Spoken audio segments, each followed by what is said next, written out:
Batting seventh as a DP, number 5, J.C. Hagler. Batting eighth and playing left field, number 9, Caroline Armstrong. Batting ninth and playing right field, number 16, Morgan Moss. And pitching, number 7, Caitlin Connor. The subs for the Govs are Amy Sin, Shaylee Mock, Isabella 2, Alea Jordan, Jenna 2, Jaylee Freeman, Natalie 2, Cassie Willis, and Hannah Slushin. The Govs are led by head coach David Dews and assistant coach Miranda Groves. And now for your Coastal Alabama Coyotes.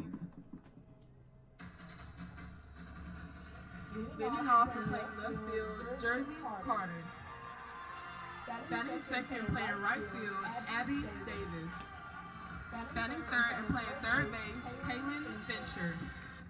Batting fourth and playing first base, Sydney Sherman. Batting fifth as a DP, Ella Morgan Sears. Batting sixth and catching, Kinsley Wesley. Batting seventh and playing shortstop, Kaylin Parker. Batting eighth and playing second base, Taylor Hunt. Batting ninth and playing center field, Grace Langston. And pitching for your Coastal Alabama South Coyotes, Shelly Littlefield.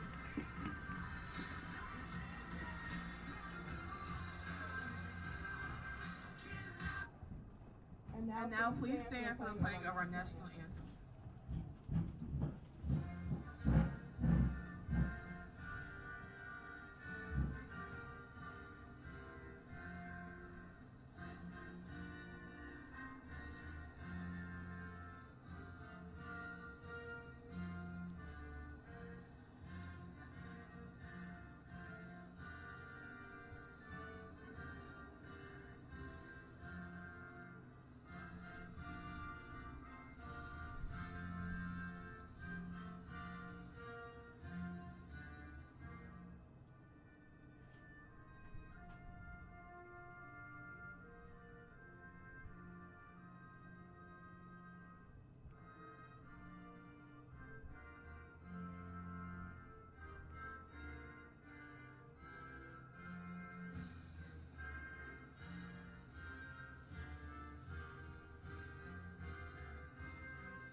Let's play ball.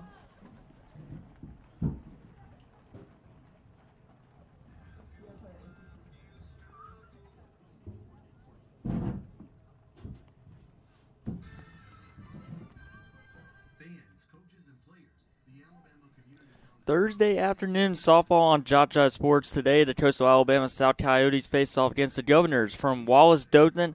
I'm Dallas Renzi with you today as Coastal looks to redeem themselves after being swept by Jones College on Tuesday. And they will have Shelly Littlefield to lead things off on the pitching mound for the Coyotes. As we will take a look at her stats, sophomore right-handed pitcher making her 9th appearance on the mound, her 8th game she is starting. Comes in with a 3-3 record with 4 complete games under her belt. 36 innings of work, 38 hits allowed, 18 earned runs, and 17 strikeouts. And she also has walked 19 batters this season with a 3.47 ERA. As she will get the nod here in game number 1. Coyotes will be in all white with a little bit of red socks, while Wallace Dothan will be in all black with white number plates. And we're about to get this one underway. It's starting a little bit earlier than what we did on Tuesday. It started 10 minutes before the original start time. But today we're starting at 12:45, and first pitch is about to come up. As it'll be number 10, Castle, to lead things off, starting shortstop for Wallace Dothan. Glad you to be with us here on JockJive. We're about to get this one underway. As Littlefield delivers her first pitch, it'll be upstairs, and it'll be a 1-0 count. As we'll take a look at who's out in the field for the Coyotes today.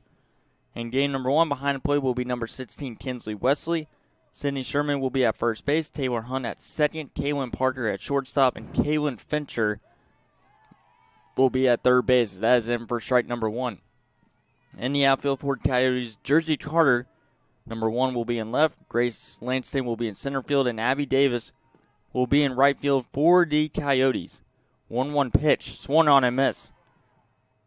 As that was a good pitch right there from Shelly Littlefield as she looks for her 4th victory on the mound. Coyotes come in with a 9-7 overall record after being swept by Jones College on Tuesday. They look for a better doubleheader today against a team they are very familiar with, since both of these teams were in the South Division of the ACCC last season. Wallace Dothan is currently in Division 2 play, while the Coyotes are in Division 1. 1-2 pitch. Swung on and miss for a strikeout for Shelly Littlefield to begin here in the top of the first.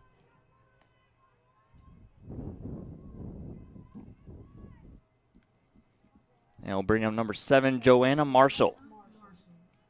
As we take a look at Wallace Dothan's starting lineup here in game number 1, it'll be Castle Marshall and Reagan Tomlin to lead things off.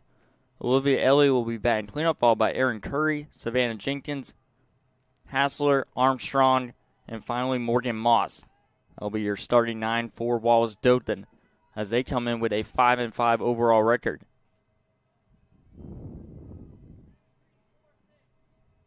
It'll be a 1-0 count here. Littlefield with a strikeout. Had over 100 strikeouts last season for the Coyotes, as she was the leading pitcher for Coastal South to lead them all the way to the conference championship, which they lost to Wallace Hanceville. Count is going to be 1-1 now to Joanna Marshall. Shows bunt, and then that pitch will be in for a strike. As Wallace Dothan started the season out very strong at winning 4 of their first 5 games, but they've only been able to take care of 1 victory in their last 5 games. Sitting at an even 5-5 record. 1-2 pitch will be fouled out. Play from Marshall. Tomlin on deck for the Govs. As Wallace Dothan has only hit 3 home runs this season. 43 runs scored in their first 10 games. A .260 batting average. .332 on base percentage. And .364 slugging percentage to begin the year in Division II play. As that pitch will miss downstairs. 2-2. Good battle here from Joanna Marshall, starting center fielder for the Govs today. Coyotes bring out a very similar lineup to what they had in Game 1 against Jones College. The only exception is Jersey Carter in left field, as it was Ella Morgan Sears that was in left field to begin game number 1 against Jones College on Tuesday, as it'll be Jersey Carter, who was injured for the majority of her freshman year with the Coyotes, as that pitch will miss downstairs. 3-2 now here to Joanna Marshall, who's fouled a couple of pitches so far. Tough battle here in the top of the first, Littlefield versus Marshall. 3 balls and 2 strikes. This will be chopped to Taylor Hunt, and she'll fire over to first for out number 2.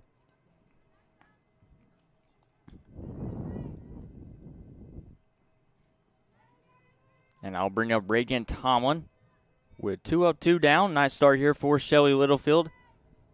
It's Tomlin this season only with 3 RBIs on the year, 10 base hits, 1 double, and 1 triple with a .303 batting average. She has played in all 10 games for the Govs this season, and she takes a first pitch strike. Playing at second base today for the Govs. Coyotes will have Carter, Davis, and Fincher to lead things off in the bottom half of the first inning for Coastal South, as they search for their 10th victory of the season. As this will be lifted into center field, and a nice 1-2-3 inning for Shelly Littlefield and the Coyotes. As we head to the bottom of the first, we'll see what the Coyotes offense can do against the Govs pitching staff.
Welcome back here to the bottom of the first inning.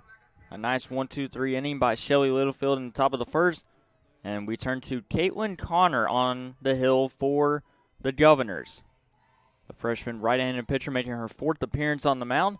And showing Buns Carter as she will deflect it behind home plate. This is Connor's fourth game she has started this year. A 1-2 record, over 11 innings of work. 18 hits allowed, 11 earned runs. And she has 6 strikeouts to go with 1 walk, 6.79 ERA.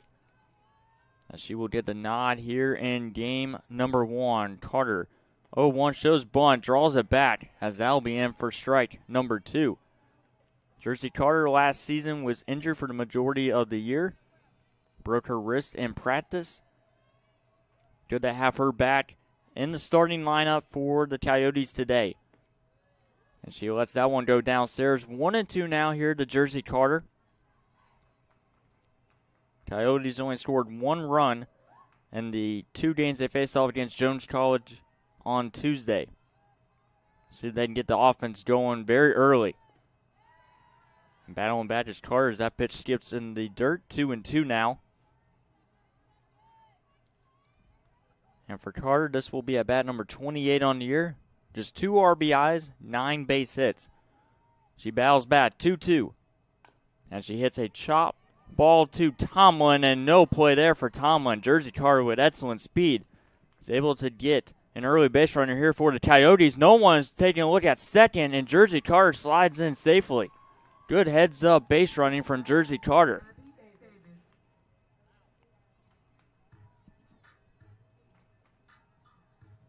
What an excellent start there. Jersey Carter being alert. No one covering second. Got herself an infield single as Abby Davis will step up here for the Coyotes. As we'll take a look at their starting batting order today. Right after this first pitch from Connor, which will miss downstairs. Jersey Carter, Abby Davis, Kaylin Fincher to lead things off for Coyotes. Sydney Sherman batting cleanup, followed by Ella Morgan Sears as the designated player. Followed by Kinsley Wesley, Kaylin Parker, Taylor Hunt, and Grace Langston. Davis fouls this one straight out of play. 1-1 now.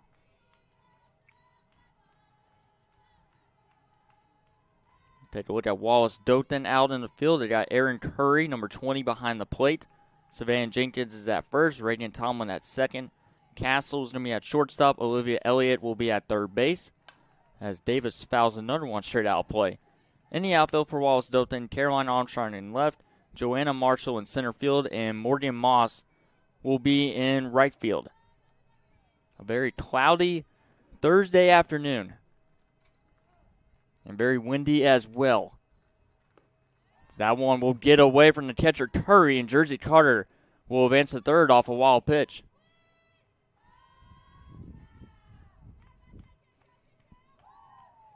Two and two now here to Abby Davis with Jersey Carter in scoring position. Only 1 run came in the score on Tuesday. It was a Kaylin Fincher RBI double against Jones College. 2-2 pitch.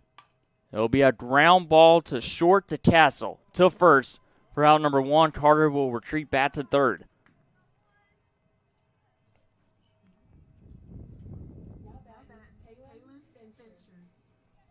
And now Kaylin Fincher will step in with a runner on third with 1 out. Having a phenomenal start to the year with 5 home runs and leads the entire conference in Division I. And that'll be a base hit to left field that will drive in Jersey Carter. RBI single from Kaylin Fincher. She continues her phenomenal start to the year. As the Coyotes have already matched their run total from Tuesday, and Kaylin Fincher does it again. That'll be RBI number 21 on the year for Kaylin Fincher. The sophomore third baseman putting on a clinic this year, as this will be a ground ball foul over to the left side. Sydney Sherman fouls off the first pitch. Coyotes very aggressive on the very first pitch they see from Caitlin Connor. And that'll be base hit number 23 for Kaylin Fincher. But leads the entire Division I with runs batted in. As that pitch will miss right there from Connor. Sydney Sherman, who had a 10 home run freshman season, just 1 home run so far this year with 12 runs batted in, has a .289 batting average. And a ground ball, that will be a base hit to left field for Sydney Sherman. Coyotes with 3 base hits here in the bottom of the first.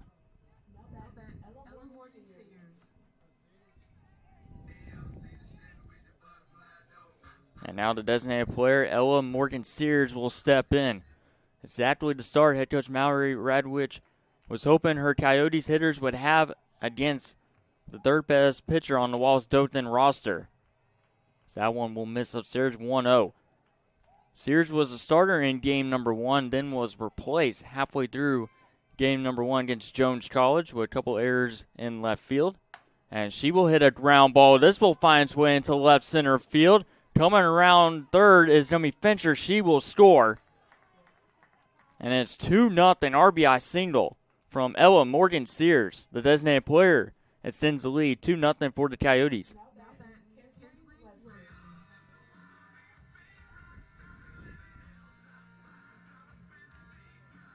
And I'll bring up the catcher, Kinsley Wesley. 4 base hits, 2 runs already for the Coyotes. They're off to a phenomenal start offensively. The only out so far was a 6-3 ground out to Abby Davis. Carter, Fincher, Sherman, and Sears have all hits. Been able to get a single off of Caitlin Connor.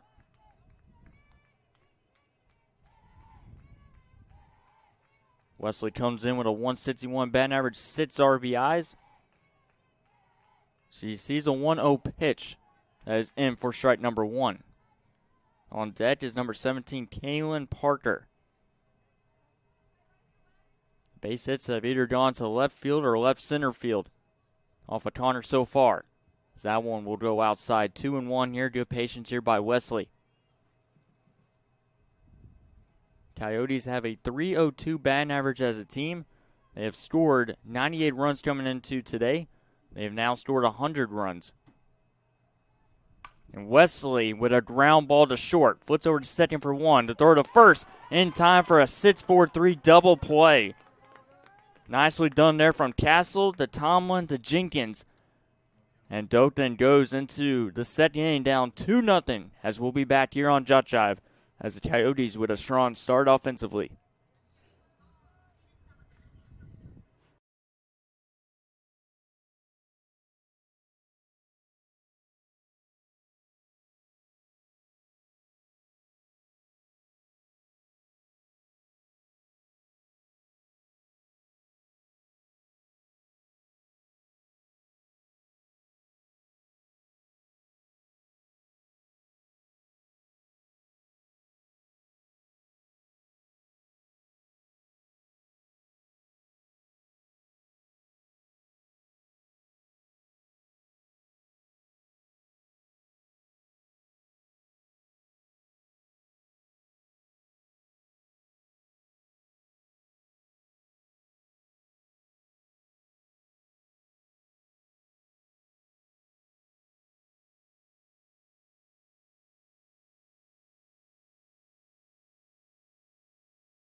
Through 1 inning, Wallace Dothan 1-2-3 in the top of the first. Coastal South was able to get 4 base hits and 2 runs before that 6-4-3 double play as we enter the second inning here in Bay Minette.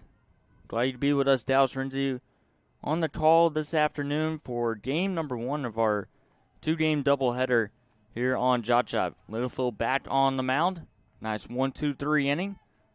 So let's do the same here in the second. And delivers with a first pitch strike. As it will be Olivia Elliott, the cleanup hitter number 23, playing at third base to lead things off with Curry and Jenkins to follow. And a big swing and miss there. Count will be 0-2 here to the third baseman, Olivia Elliott. 1 strikeout so far for Shelly Littlefield. Came to the leadoff hitter, Castle, back in the first. as that pitch will just miss outside 1-2. After this at bat, we'll take a look at our opponent profile. Take a look at Wallace Dothan, what they did last year and what they're doing so far to begin the year. 1-2 pitch. It's upstairs. Good take right there from Elliott with Aaron Curry, number 20, on deck. But it was 4 singles by Coastal South in that bottom half of the first inning. RBIs for Fincher and Morgan Sears. This will be a ground ball to Hunt. Made 1 play in the first. He makes another here in the second for out number 1.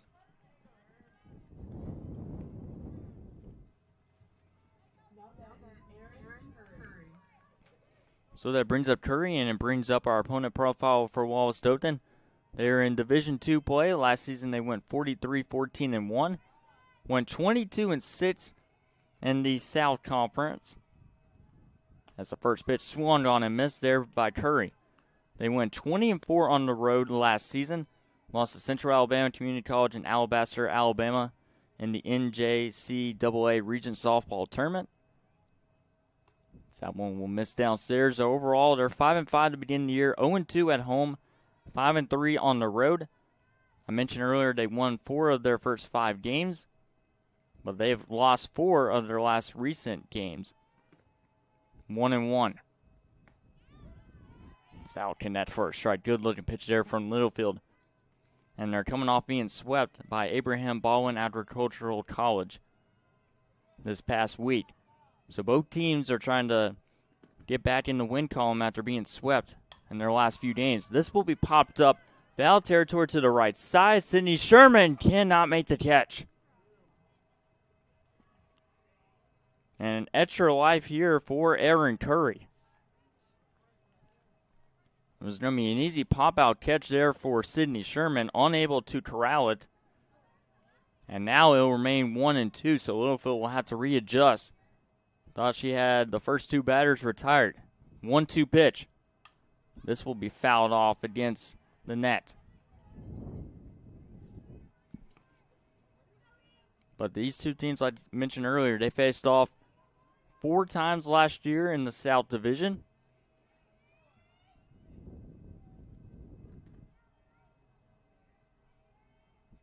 Big rivals as well. That'll be a foul ball there from Aaron Curry.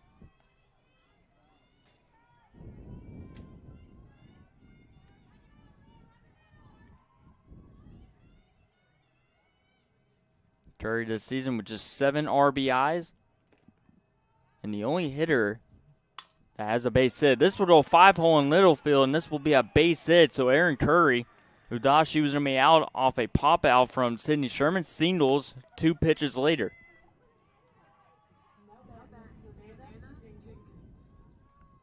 That'll be the first base hit for Wallace Dothan, as it brings up the first baseman, Savannah Jenkins. But going back to what I was going to say, the only player on this Wallace Dothan team that has all 3 home runs for the Doves this season is Olivia Elliott, number 23. So that first pitch will miss downstairs. Savannah Jenkins, this will be at bat number 30 on the year. 5 RBIs off of 9 base hits, a .310 batting average. She has 2 doubles on the year. So that one will miss outside 2-0. Only 9 stolen bases as a team for Wallace Dothan this season. So we'll see how aggressive they will be against the ace for Coastal South. Runner on first with 1 out. As that one will miss downstairs.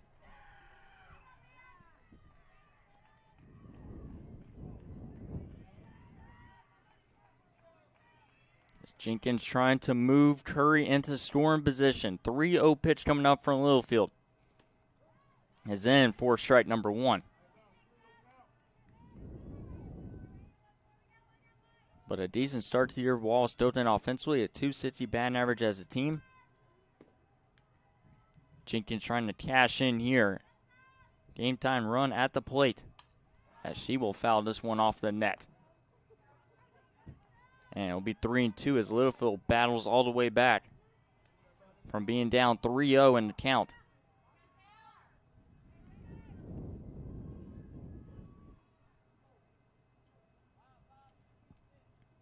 Littlefield now with 18 strikeouts after striking out Castle back in the first. As this one will be a fly ball into right center field. Coming in to make the catch is Langston for out number 2.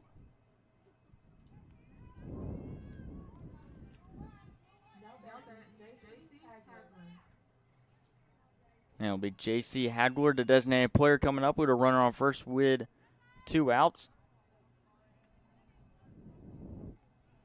Hadward with just 2 base hits on the year. She's only played in 9 of the 10 games for Wallace Dothan in the beginning of the year. And she will take a first pitch strike as Littlefield getting her confidence back on the hill.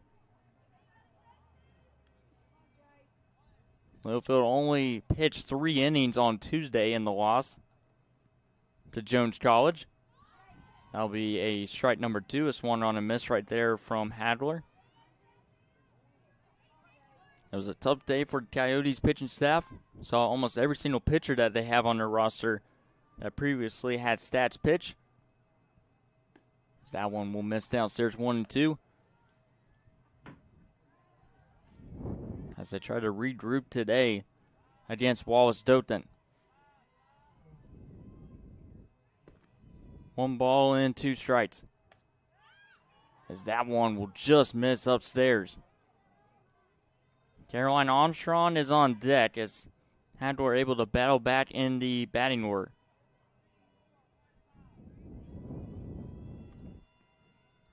Two-two pitch. Runner goes. Wesley to second. The throw's in time, but no tag made there from Parker. And it'll be a stolen base here for Erin Curry. And that will be her second stolen base of the season. 3 balls and 2 strikes. Pitches downstairs. Good block from Wesley to not allow the runner from second to move to third. The runner's now at first and second with 2 outs. After the first walk of the game. Issued by Shelly Littlefield. And now bring up the number 8 hitter, Caroline Armstrong, playing left field today.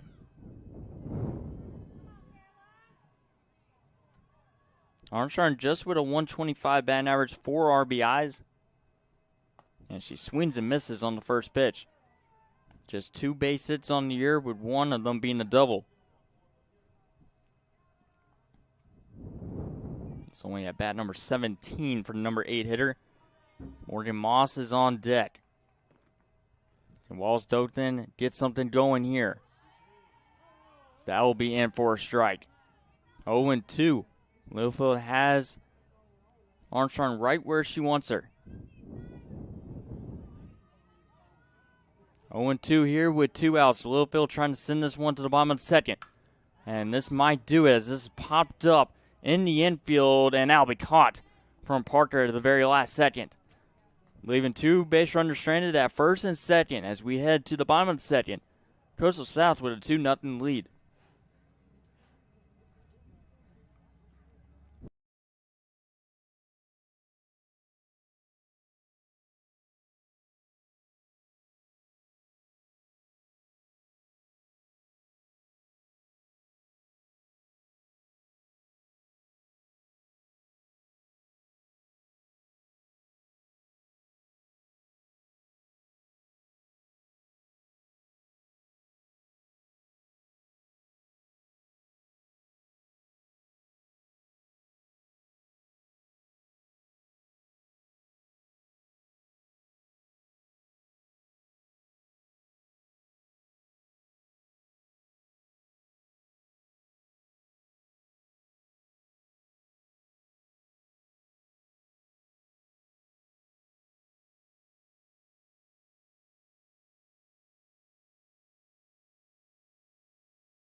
Parker. It'll be Parker, Hunt, and Langston to lead off for the Coyotes in the bottom of the second.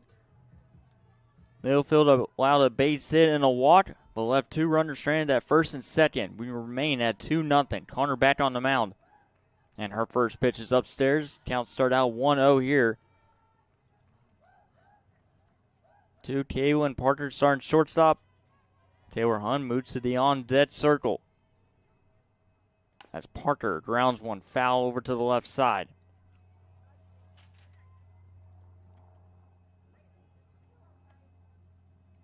Parker this season with 1 home run, 9 RBIs, a .317 batting average, 13 base hits on the year, 5 of them being doubles.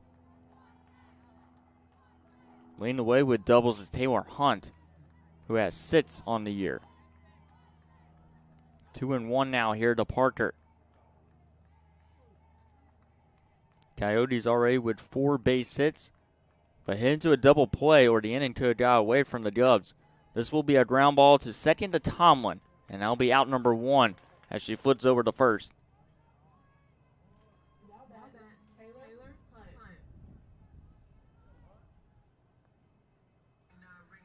And brings up second baseman Taylor Hunt. Still searching for her first home run of the season. Currently at 5 RBIs, a .302 batting average, 16 base hits, which is second on the ball club. That one will skip in the dirt. Leading away with the most base hits, Kaylin Fincher with 23 now. But Hunt leads the way with doubles with 6 on the year. Was able to collect one on Tuesday against Jones College.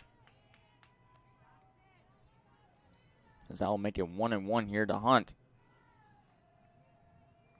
Grace Langston on deck. 7, 8, and 9 to batting order for the Coyotes. Very slow day offensively on Tuesday. Great start so far here in game number 1.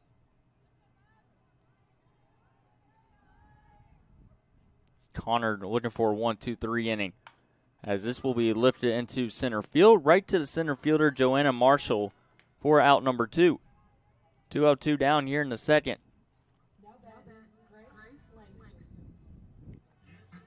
As he'll bring up Grace Langston. Had a very decent day at the plate in Jones College. No RBIs to show for it, but a couple of walks and a base hit against Jones College's best 2 pitchers on their staff. First pitch is going to be in for a strike.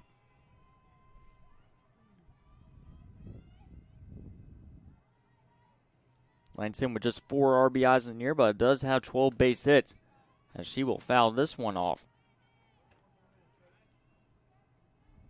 She has played in all 16 games. Pretty much same starting 9 for all games for the Coyotes this season.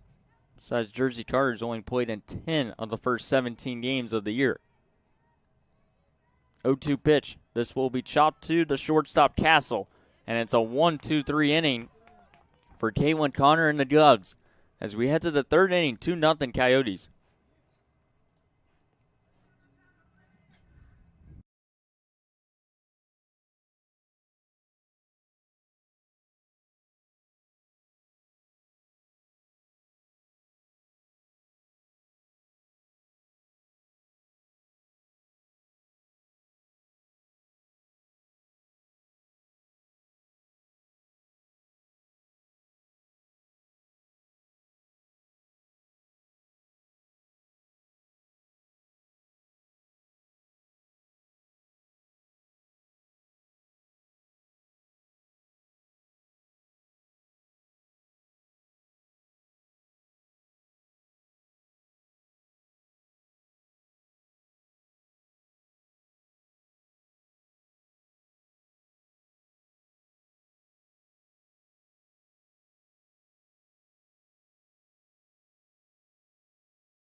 Morgan Moss.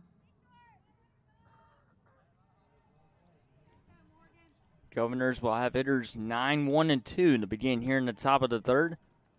They were able to get their first base hit off Littlefield in the second. So that one will go downstairs. Aaron Curry with the only base hit. And if Sidney Sherman was able to make that pop-out catch in foul territory, it still will be through. Sits up, sits down for Shelly Littlefield. 1-0 pitch. It's going to be fouled off. Count be even at 1-1 here to Morgan Moss playing in right field. Number 10, Castle on deck for the Govs. Take a look at our recap from month of January and February for Coast South. They went 9-7 as it's the final day of February. Happy League Day to everyone. As this will be lifted into right center field, and this will drop right in front of Langston. It'll be a leadoff single here for number 9 hitter Moss.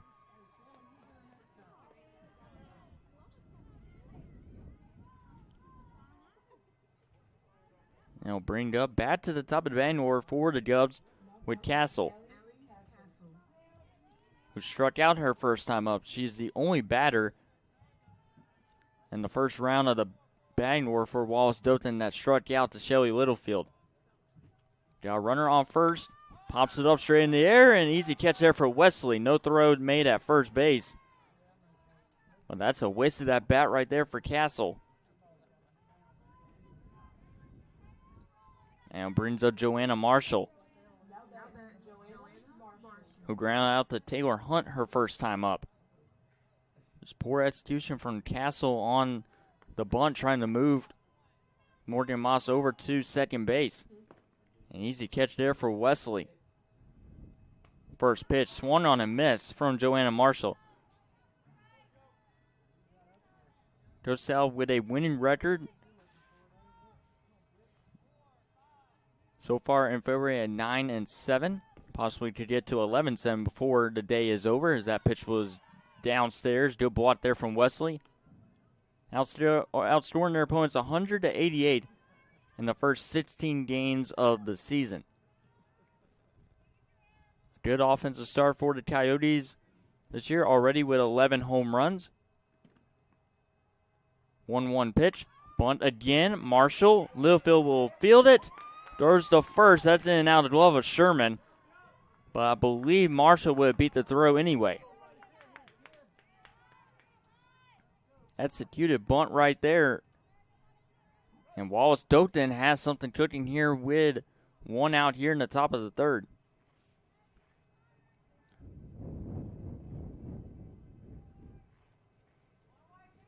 Tomlin comes up to bat. Flew out to Langston in center field.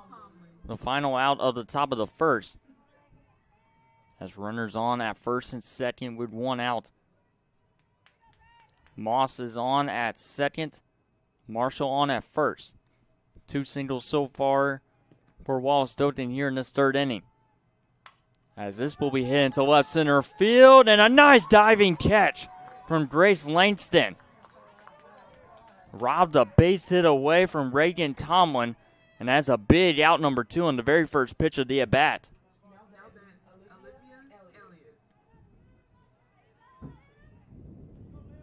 And now Olivia Elliott, the leading home run hitter for the Govs this season. Tying run is on at first here in the third inning. First pitch, she'll foul off the net. Fourth inning, we'll take a look at our trivia question.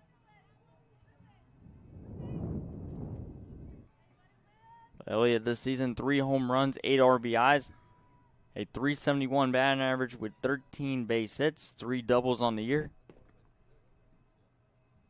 As she will foul another one out play.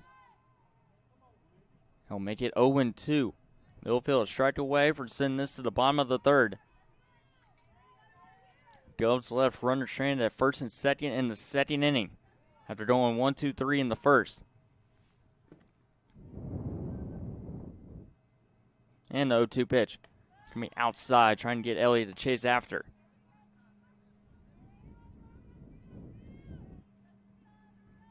Aaron Curry, who has the first base hit of the game for the Govs, is on deck. And the 1-2 pitch is inside for strike 3. Shelly Littlefield with her second strikeout of the day is able to leave runner stranded at first and second as we head to The bottom of the third, 2-0 Coyotes over the Governors here in Bay Minette.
Jersey Carter. Top of the batting order for the Coyotes, Jersey Carter, Abby Davis, and Kaylin Fincher. Carter and Fincher already with base hits in this one. Jersey Carter with an infield single, able to beat the throw on at first base. Shows bunt again, but that pitch will be downstairs. 1-0 count. Abby Davis on deck for the Coyotes. 4 base hits. For Coastal South to begin the game, all of them coming in the first inning. A 1-2-3 inning for Connor. That'll be bunted right to Connor. Connor fires the first, and it's in time. Good throw there from Caitlin Connor to get Jersey Carter out at first.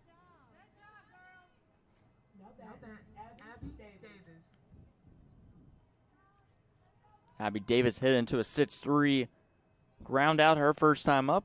She'll come up here with the base empty with 1 out. As she looks for her first base hits, Carter, Fincher, Morgan Sears, all with base hits so far. Cam Fincher now on deck.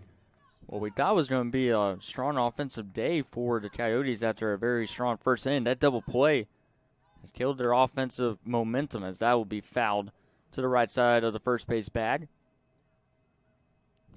Not as windy as it was on Tuesday afternoon when Coyotes faced off against Jones College, but it is indeed cloudy once again here in Bay Minette. Still a good day for some softball here at Coastal Alabama Community College. 1-1 pitch. Skips in the dirt. Good block on the play from Aaron Curry.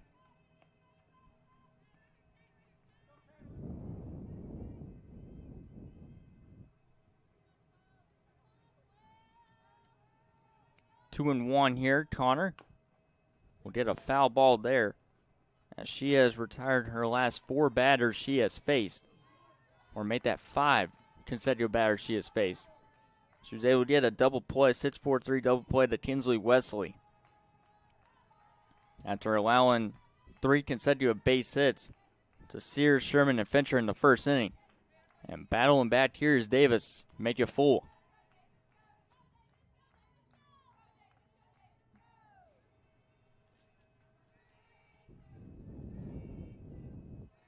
Big pitch here, 3-2 pitch. Will be grounded to the first baseman, Savannah Jenkins, for out number 2. 2-0-2 down here in the bottom of the third.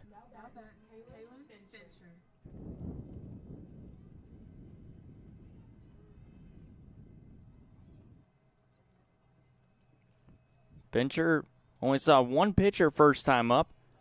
It was a single to left, driving in Jersey Carter to make it 1-0.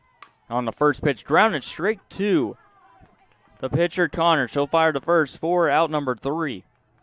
A 1-2-3 inning once again for Caitlin Connors, keeping her Govs in the game. 2-0 as we head to the 4th here on JockJive.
So far through the first 3 innings, no runs, 3 hits, no errors for Wallace Dothan. For Coastal South, 2 runs, 4 hits, and 1 error to begin the game. Coyotes still up 2-0. Same score that we ended the first inning. It's been a pitcher's duel so far. Littlefield misses on her first pitch to Aaron Curry. Curry with a single after she got a second life out after the drop from Sydney Sherman in foul territory. And also had a stolen base, her second of the season. 1-0 pitch. Lifted down the left field line. It will go all the way in the corner for Aaron Curry. And Curry has a leadoff double to begin the inning for the Doves. And that'll be the Doves' 4th hit of the day. And Curry already halfway through the cycle with a base hit to left. And now Savannah Jenkins will step in. Flew out to right center field. Langston with the catch. But a nice start here for Wallace Dothan as they try to solve the ace of the Coyotes. That's in for strike number 1. Time to take a look at our trivia question for today's game. Is how many teams in the Coyotes division was originally in the South Division last season? If you were here on Tuesday, we mentioned that in the broadcast. This is hit right back to Littlefield. Nicely played there. Fires the first. Curry will advance to third. A productive out for the Doves here in the 4th.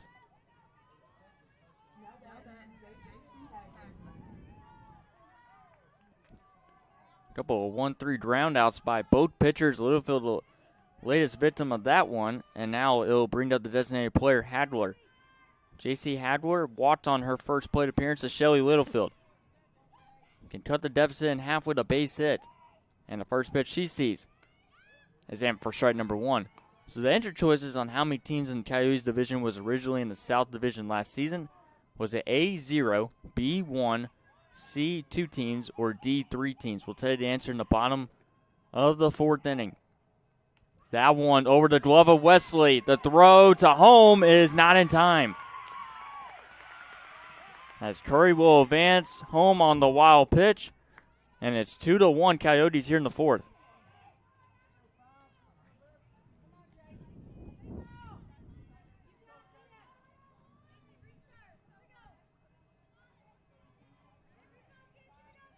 Hadward sails back in 1-1 here with 1 out. Bases empty now.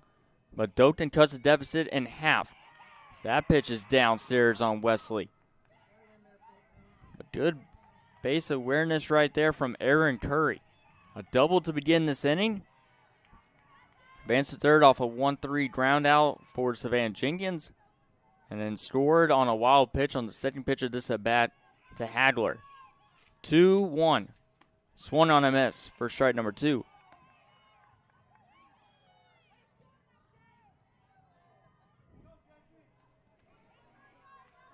Two balls and 2 strikes. Caroline Armstrong is on deck as the bottom of the batting order doing its job here for the Doves. In a 2-1 game, as this will be a fly ball to deep left field. Going back is Carter, and she's there to make the catch for out number 2.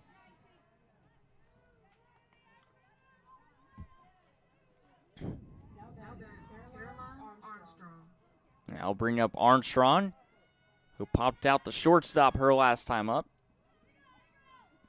2 outs, but a very productive inning for Wallace Dothan.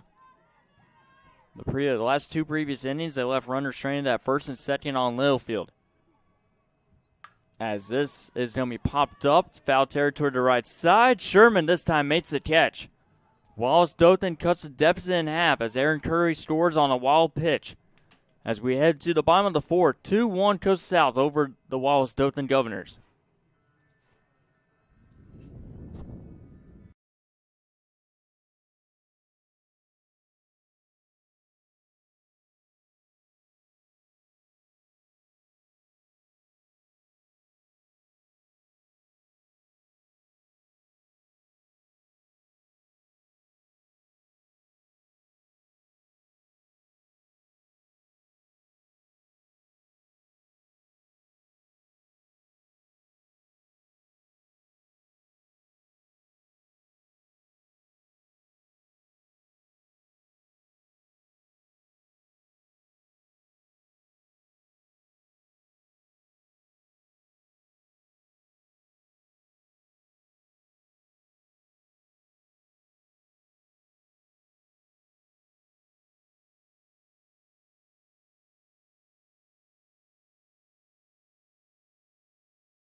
Now batting Sydney Sherman. Bottom of the fourth. We got ourselves a tight game, 2-1. Coyotes in the lead. They've scored both of their runs in the bottom half of the first inning. Wallace Dothan finally gets their first run of the game off a wild pitch scoring Aaron Curry. Back in the top of the fourth inning. Can the Coyotes extend their lead? Sherman trying to do it as she hits this one into the gap. This will go all the way to the wall in left center field as she will slide in safely with a leadoff double this time for the Coyotes. Sydney Sherman got every single bit of that pitch and rocked it to left center field. Nice start to this inning for the Coyotes. Now it's going to be up to Ella Morgan Sears here against Connor, as she will fly one to center field. Sherman's going to tag up, and she will retreat back to second. Coyotes attacking on the very first pitch of the at-bat up against Connor. One out now here in the bottom of the fourth inning. Time to take a look at our answer to the trivia question on how many teams in Coyotes division was originally in the South Division last season. Wallace Dothan was one of them last year, but they are not in the same Division 1. So that first pitch is going to be in for a strike, and the answer is A. 0 teams are in the Division 1 standings or conference with the Coyotes this year. Teams that were in there last year was Wallace Dothan, Wallace Selma. So that one will skip in the dirt. It'll be 1-1. Bishop State, LBW, Enterprise State. All those teams are now in Division 2 play. Coyotes facing off against teams such as Snead State, Northwest Shoals, Wallace Hansville. As this will be hit down the right field line, but it'll be foul from Wesley. Hit into a 6-4-3 double play her last time up. It'll be 1-2 as Sydney Sherman retreats back to second. So a couple of teams that Coyotes have faced in the postseason before are now in their Division 1. But a lot of teams like Wallace Dothan, they'll see occasionally in the regular season. Wesley swings and misses, and that's a big out number 2 there for Connor. She has retired the last 2 batters she has faced. As it brings up the shortstop, Kaylin Parker, who ground out her first time up. Sherman started in now with a double, and she has stayed at second over the last 2 at-bats. First pitch is in for a strike. Sears with a flyout on the first pitch to center field. Marshall with the catch, and then a strikeout to Kinsley Wesley. 0-1 pitch will be a fly ball that will find its way out of play over to the right side. And count will be 0-2.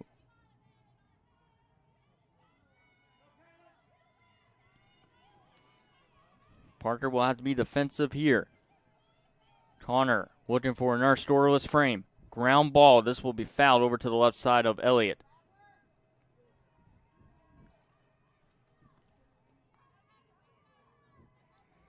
Teams like Wallace Dothan and Bishop State are teams that Coyotes will still play, but it will not impact their conference record. Dothan went 22-6 last year in the South Division. 0-2 pitch is downstairs. Parker might have caught a break right there from the home plate umpire. 2-2 now here to Kaylin Parker with Taylor Hunt on deck. Parker trying to cash in with 2 outs. Ground ball to short. Played nicely there by Castle. The throw to first is in time as Sherman is left stranded at second. As we will head to the 5th inning. 4 quick innings here in Bay Minette. It's a 2-1 narrow lead for Coastal South.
Shelly Littlefield only pitched 3 innings on Tuesday. She has made it all the way to the 5th inning with a 1-run cushion.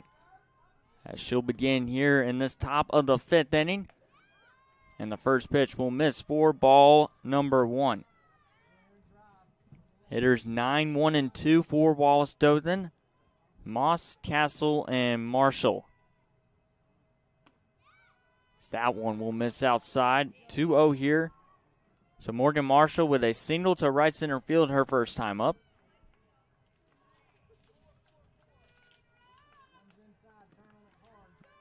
The last inning, both teams started off with a leadoff double from their leadoff hitter, Sherman and Aaron Curry. Curry was able to score. Sydney Sherman left stranded at second. 2-1 now here for Sherman. That one's outside, 3-1 now.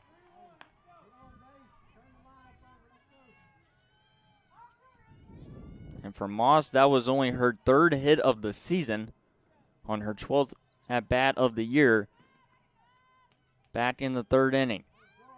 That one's inside, a leadoff walk here for the Governors.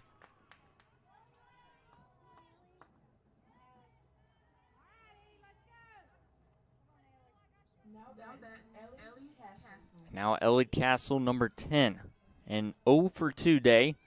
Strikeout in the first, was trying to bunt or lay down a sacrifice bunt to move the runner to second.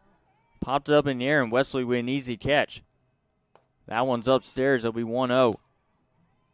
Hits in this game, Coyotes with a slight advantage 5-4. And they lead 2-1 on the scoreboard.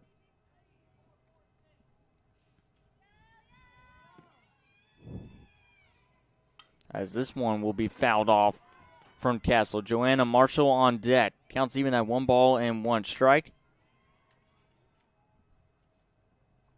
Tight game. Do not want to make any mistakes in this part of the game, especially here in this 5th inning. Shelly Littlefield trying to send into the bottom of the 5th, still with a lead. This will be a fly ball to right field, and there to make the catch is Abby Davis. Her first flyout catch of the day is able to retire Castle for out number 1.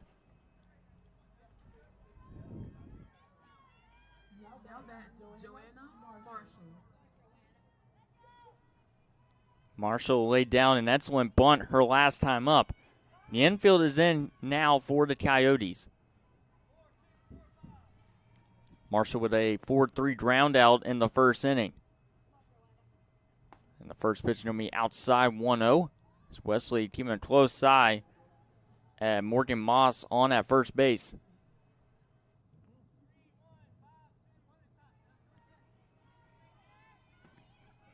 Desperate moments here for the Coyotes. This will be fouled off here by Marshall. 1-1 now.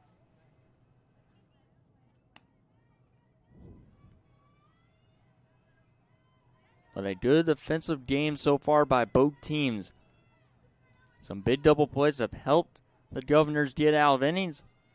Coyotes with some excellent fielding, especially from Grace Lanston with a dive and catch a couple innings ago. Bunt here, popped up in the air, and it's going to drop foul before Wesley and Fincher had a chance to make the catch. Big break right there. Marshall now at 1-2, trying to avoid being struck out. Only 2 strikeouts today for Shelly Littlefield, but she's been able to get the outs when she needs them. 1-2 now with 1 out to the number 2 hitter, Marshall. And this 1-2 pitch to Fincher. Fincher fires a second to hunt for 1, and that's all they'll get. That's a fielder's choice. And a smart play there from Kaylin Fincher at third base.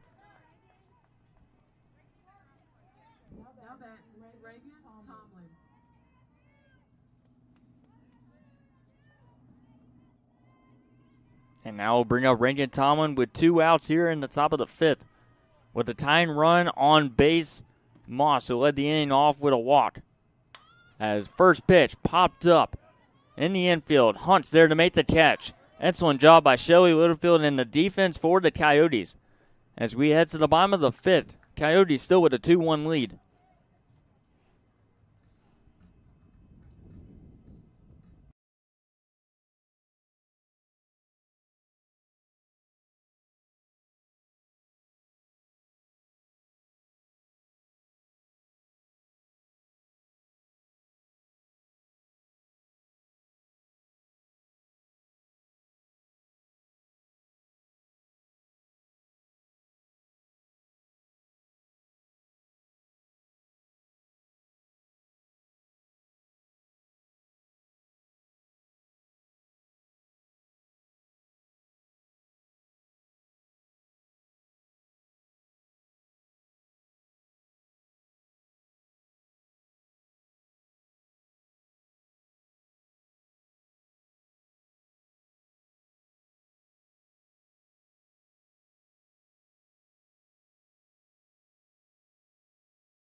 It'll be hitters 8, 9, and 1 for the Coyotes.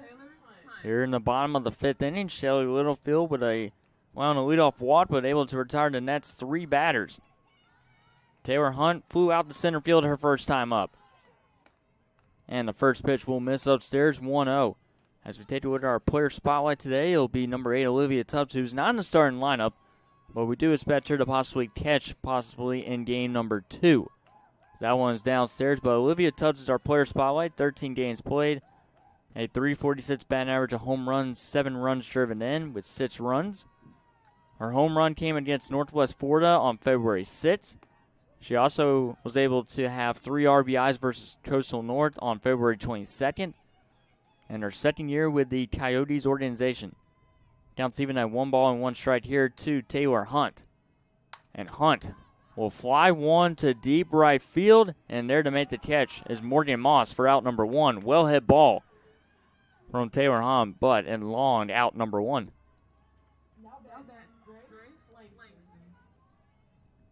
Grace Langston up next to bat. She's made a couple of nice fly-out catches in center field. One diving catch into left center field to not allow any base hits for Wallace Dothan. Shows bunt. Lays it down to Elliott. Elliott to first. And off the bag was the first baseman, or make that second baseman, Reagan Tomlin, who was covering first base. And a nice piece of execution right there from Langston. And now bring up Jersey Carter, top of the batting order. Coyotes desperate to get their 2-run advantage back against this Wallace Dothan team hanging around here in the 5th inning. Division 1 versus Division 2. Runner goes. Good pitch to go on is Langston, and she'll advance to second without a throw.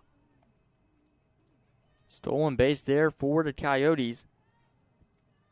And Langston, perfect pitch to go off. Now Langston in storm position. She needs the top of the batting order to execute right here. Jersey Carter is 1 for 2 today with a single, ground out to the first, or the pitcher last time. This is going to be a fair ball for Jersey Carter. Langston advanced to third, and it just stayed fair. Elliott was trying to see if it'll roll out. No one's covering second. Carter slides in safely. She did that back in the first inning, and she does it once again. Excellent execution there for Jersey Carter and the Coyotes. And now a base hit here for Abby Davis is needed. First base is open, but another bunt and another base hit for Jersey Carter.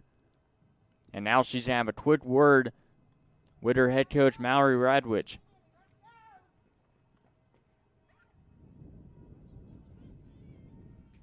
Big moment here for the Coyotes. This is the part of the batting order they want to get to when runners in storm position.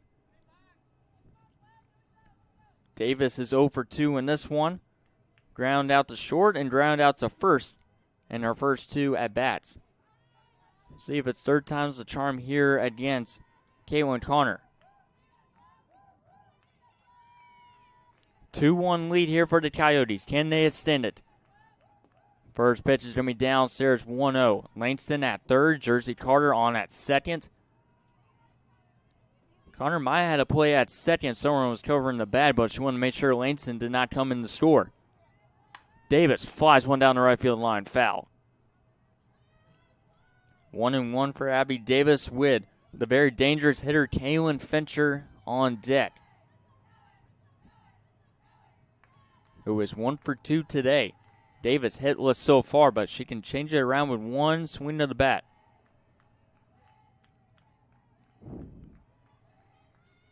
Davis awaits the 1-1 pitch. Hits this one down the right field line, but it's another foul ball. She's been able to crank a couple of foul balls down that right field line, but none of them been able to stay fair. And now a big pitch coming up here, 1-2 to Abby Davis. First base open. And the 1-2 pitch. Hit back to the pitcher. No, it gets away from her. It's now finding its way into right center field. Langston scores. Carter will retreat back to third. RBI single for Abby Davis and the Coyotes. And it's 3-1 Coastal South.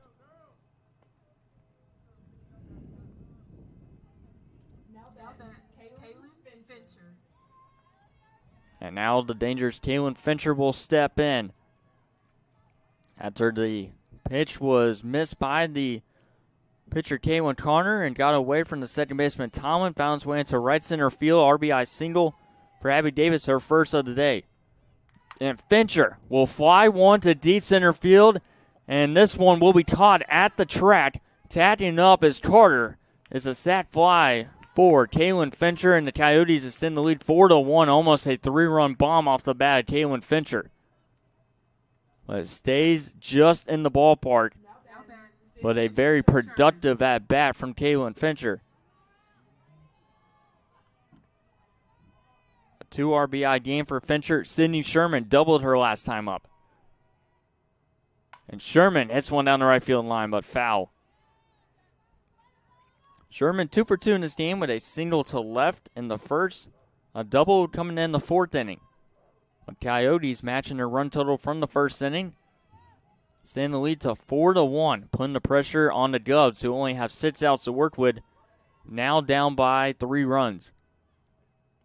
That one's going to go downstairs, 1-1. Good block right there from Aaron Curry.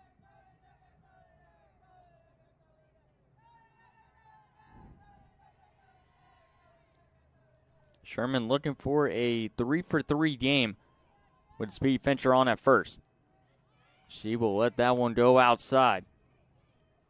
But Fincher able to collect 2 RBIs today to continue her strong play. She was Division I Player of the Week last week with a couple of home runs. Sherman, nicely played there by the shortstop Castle as she strolls over to second, get the fielder's choice. But the Coyotes went excellent inning offensively. Sac fly from Kaylin Fincher, RBI single from Abby Davis. We're going to the 6th inning. Coyotes up by 3.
It's a 4-1 lead here for Coastal South. 2 RBIs coming in the score. Abby Davis with an RBI single, and then a sac fly from Kaylin Fincher, able to score Jersey Carter. Littlefield back on the mound. Her first pitch will be downstairs, as it'll be Olivia Elliott, Aaron Curry, and Savannah Jenkins to lead off here in the top of the 6th. Goats running out of outs. They have 6 to work with here against Littlefield, who's been pretty phenomenal on the mound this afternoon here in game number 1. Game number 2 will be on the same exact live stream, so don't go anywhere. Game will start about 30 minutes after the conclusion of this first game here on a beautiful Thursday afternoon in Bay Minette. That pitch will be upstairs. Here to Elliott, who is 0 for 2 with a ground out and a strikeout to begin the game. The leading home run hitter for Wallace Dothan, very quiet today against the ace for the Coyotes, as she will lift one into deep center field, and that's her 4th home run of the season. A solo shot home run to lead off the top of the 6th for Wallace Dothan. Governors are down by 2 now here in the 6th.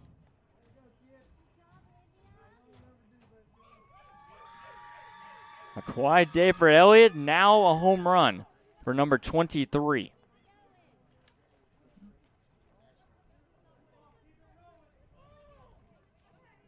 And now we'll bring up Aaron Curry, who's been very good today with 2 base hits, a double and a single. Well, that'll be base hit number 5 of the day for the Governors. And that's a big response for Wallace Dothan, now down by 2 runs.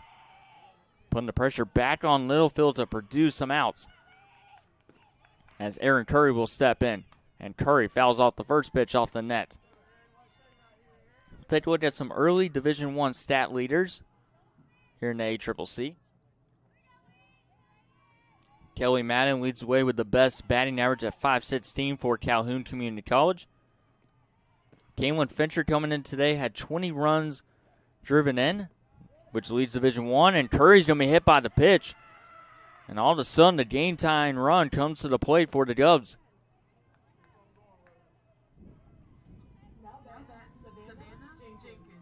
And brings up Savannah Jenkins.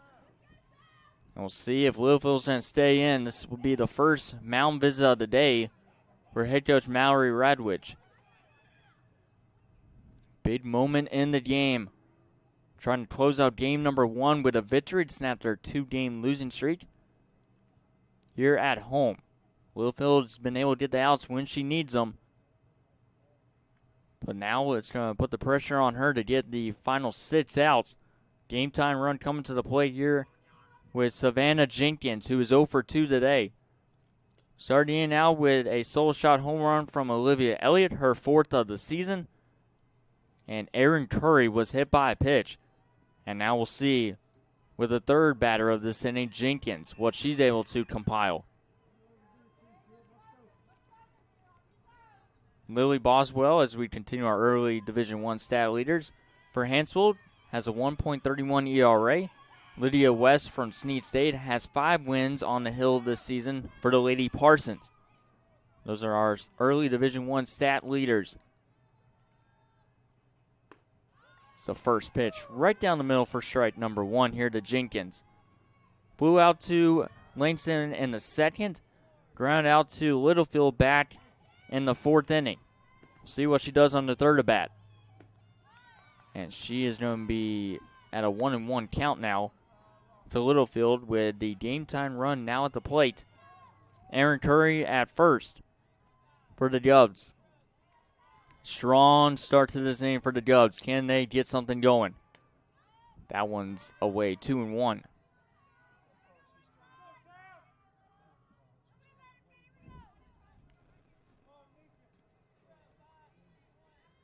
Two balls and 1 strike here for Littlefield against Jenkins.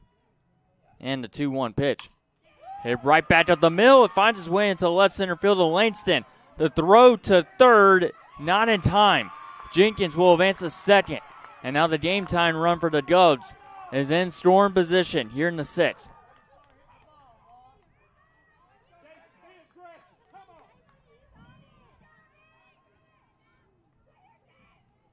And now that brings up the designated player, Hadler, J.C. Hadler. An 0-1 count, or an 0-1 day so far with a fly out to left. A walk in the 2nd.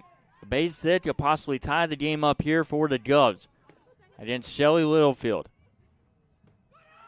The best part of their lineup they needed, and they are producing. A home run from Elliott. Curry hit by a pitch. Jenkins with a double to left field, or a single where she was able to advance to 2nd off the throw. 1-0 pitch. Foul tip into the glove for strike 1. But a big moment here for Hadler. Caroline Armstrong, or actually looks like we're going to have a pinch hitter for the Govs on deck, number 42. Count even at 1-1. Pitches upstairs. Wesley had to leap up, make sure it didn't get behind her.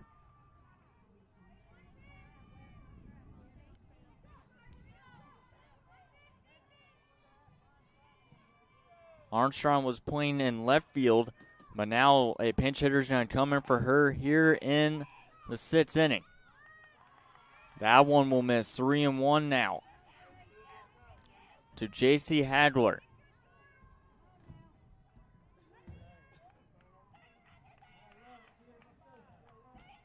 Three balls and 1 strike. Hadworth fouls it against the net. 3-2. Big pitch coming up here for Littlefield. Neither team has had the bases loaded in today's game. Can Howard be the first one to put that in motion? 3-2 here with no outs in the sixth. Coyotes trying to hang on to a 2-run advantage. Hadworth swings and misses for out number 1 here in the sixth. That'll be strikeout number 3 on the day for Shelly Littlefield and the Coyotes. And we will now have that pinch hitter. It'll be number 42, Hannah Buchanan. Buchanan coming in, freshman. Only 1 at bat on the year, and it was a walk. She will step in on a very big moment here, batting 8th in the batting order for Wallace Dothan. So Hannah Buchanan will come in with a game time run on at second. It's one of the best pitchers she has probably seen so far in her little career so far at Wallace Dothan. First pitch, delivered in for a strike. On deck is number 9 here, Morgan Moss, who has a single and a walk today.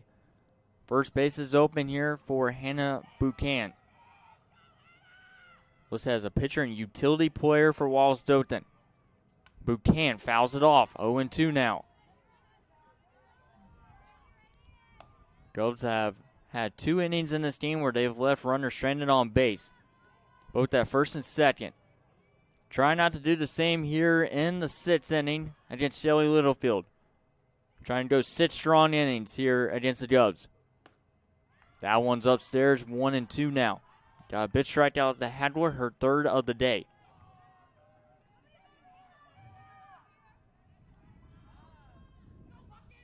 One ball and 2 strikes here, and a very competitive top of the 6th. Buchanan lifts one to right field. That'll be caught by Abby Davis. Tagging up, the runner will come in the score. That'll be the first RBI of the year for Hannah Buchanan, and it cuts the lead to 4-3. Jenkins will remain at second.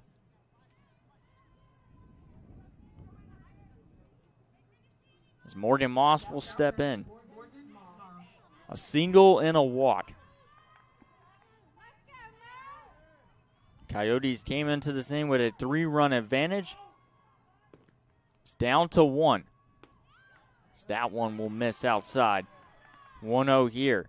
But what a perfect response from Wallace Dothan here in the top of the 6th.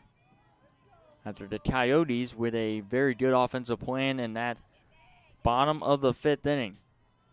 We're in for a thrilling finish here in game number 1 as that one will miss. 2-0 now.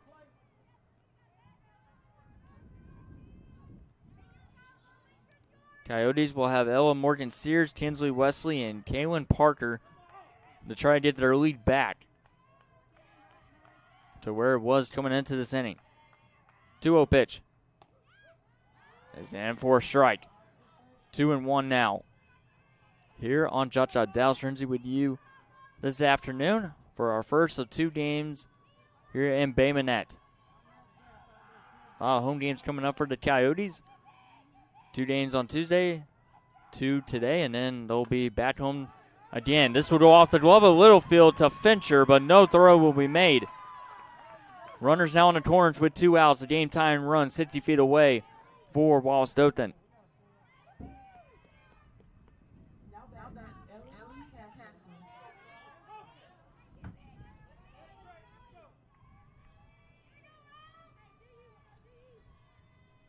Top of the batting order here, Ellie Castle.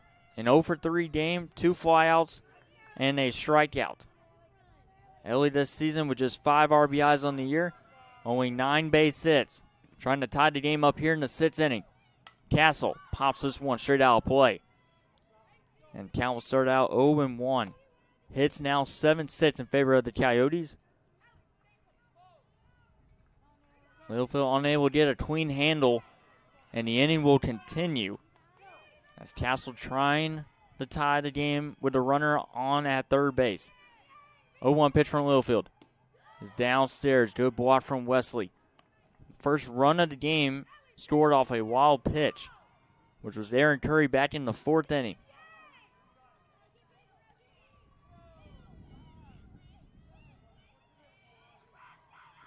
One pitch. Downstairs, 2-1.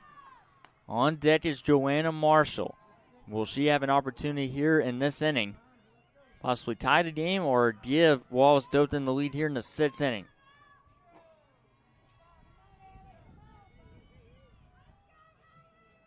Fourth time around the bag door for Wallace Dothan. 2-1 pitch. Runner goes. Swung on and missed.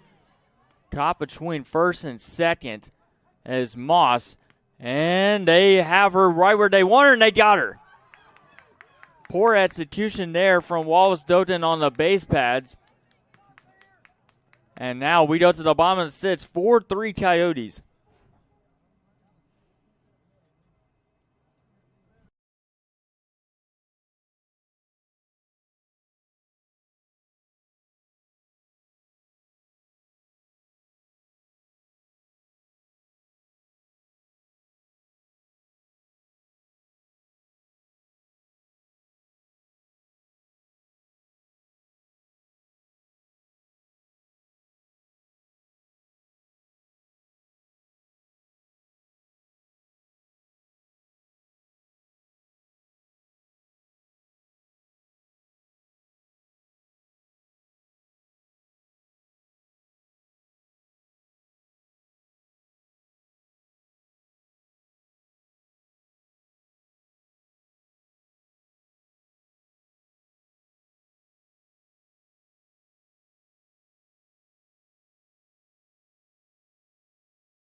Now back, Ella Morgan Senior. Coyotes with a 4-3 advantage here in the bottom of the 6th. Just got a score update from our other JockJive broadcast today as Central Alabama takes game 1 against Bishop State 8-7 in ACCC baseball. That's game number 1 of their 2-game doubleheader over at Bishop State. We're still here in game number 1 of our 2-game doubleheader. Coming down to the wire. Both starting pitchers still on the mound for both teams. This will be grounded, and it'll stay fair. Easy ground out there for Savannah Jenkins, able to retire Ella Morgan Sears. For out number 1, last opportunity for Coyotes to extend the lead. We're in for a tight top of the 7 either way. And brings up Kinsley Wesley. 0 for 2 with a strikeout and a hit into a 6-4-3 double play back in the 1st inning. First pitch goes downstairs on Curry. 1-0.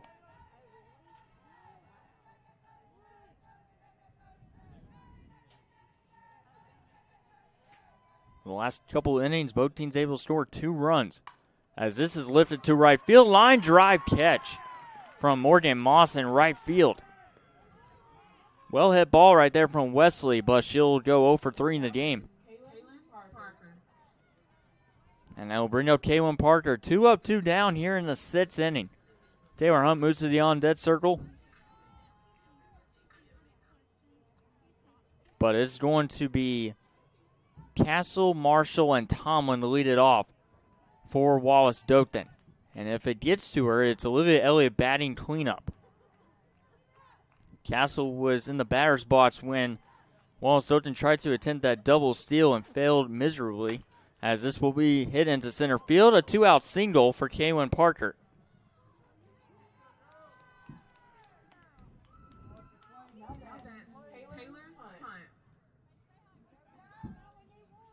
And it brings up Taylor Hunt with a runner on first with 2 outs. As Kaylin Parker delivers her first base hit of today's first game of the doubleheader. Hunt lets the first pitch go upstairs. Count is 1-0 here to Hunt. Coyotes would love to have a 3-run advantage going into the 7th inning. Because Wallace Dothan just hanging around here A 5-5 team, lost their last 4 of their last 5 games after winning 4 of their first 5. 2-0 pitch. Hunt takes it all the way for a strike. 2-1 now. Grace Langston is on deck. Coyotes trying to get their 10th victory of the season and jump ahead 1-0 on Wallace Dothan. As Hunt fouls one straight out of play. 2-2 now.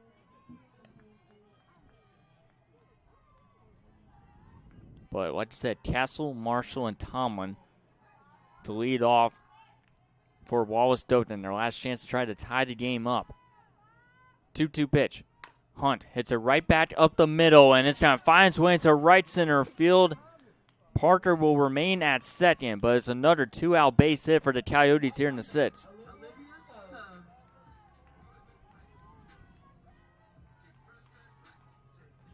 Langston will come up.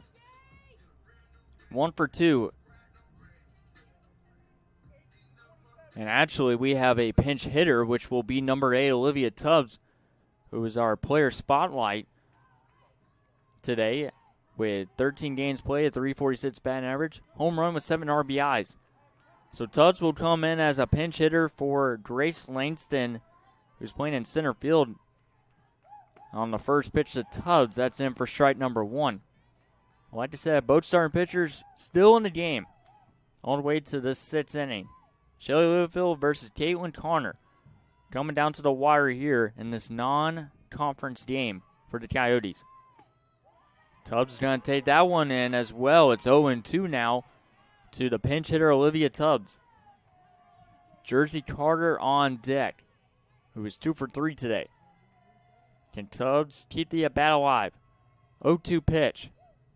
That's in for strike 3. Tubbs sees 3 pitches, and she is struck out from Caitlin Connor. It's a 1-run game as we head to the top of the 7th here in Bay Minette. Who's coming away with a big victory in game number 1?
Now that Ellie Castle.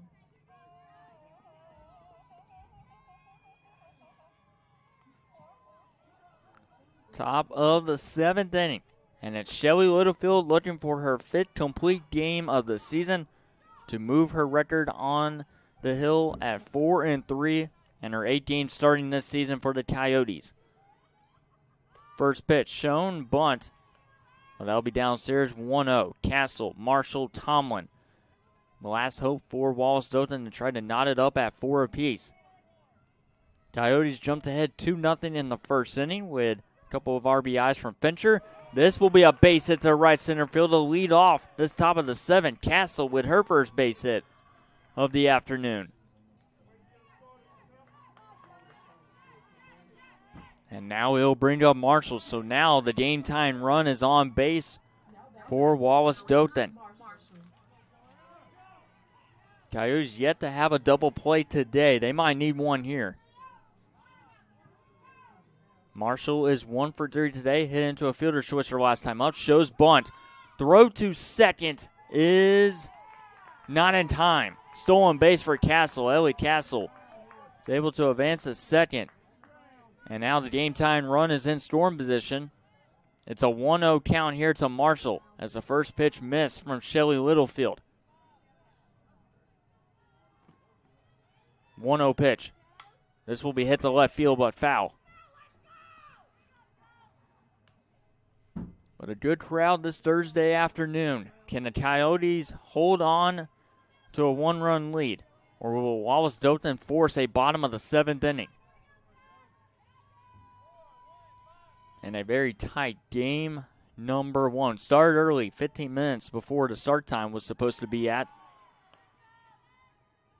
Started at 12:45.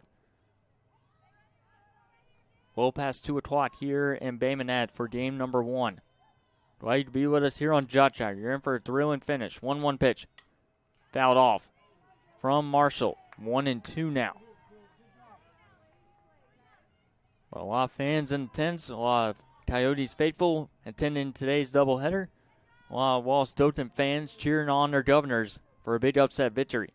2-2 now. The Joanna Marshall with Radiant Tomlin on deck. And the 2-2 pitch is upstairs, 3-2. And one batter Shelly Littlefield does not want to face here in this inning has to be Olivia Elliott, who's currently in the dugout, but could see an opportunity to come into the game. This one's going to be popped up in the air, and that'll be caught from Kaylin Parker for a big out number 1. And now it's going to come down to Reagan Tomlin. And I wonder if head coach Mallory Radwich, if Olivia Elliott does come up to bat, as she will intentionally walk her. The leading home run hitter for Wallace Dothan on deck could see an opportunity to have an at-bat. This will be hit into center field. That's a nice catch by Langston. Throw to second. Coyotes win. A big double play. Langston with another phenomenal catch in center field, and the Coyotes take game number 1, 4-3 on a thrilling finish and a thrilling catch from Grace Langston in center field.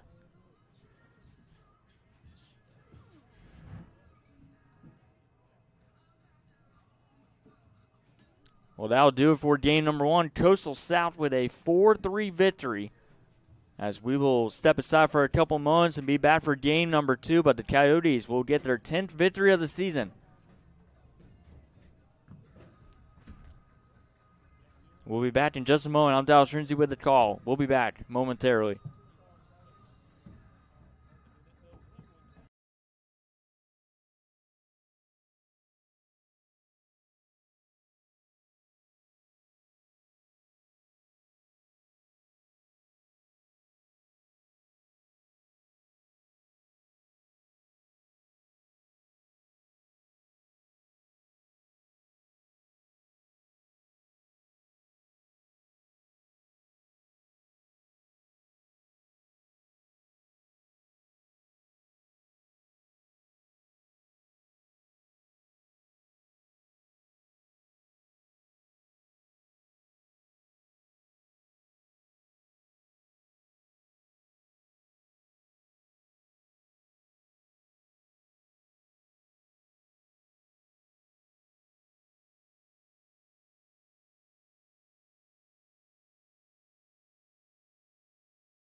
And welcome to game number 2, a thrilling finish to game number 1.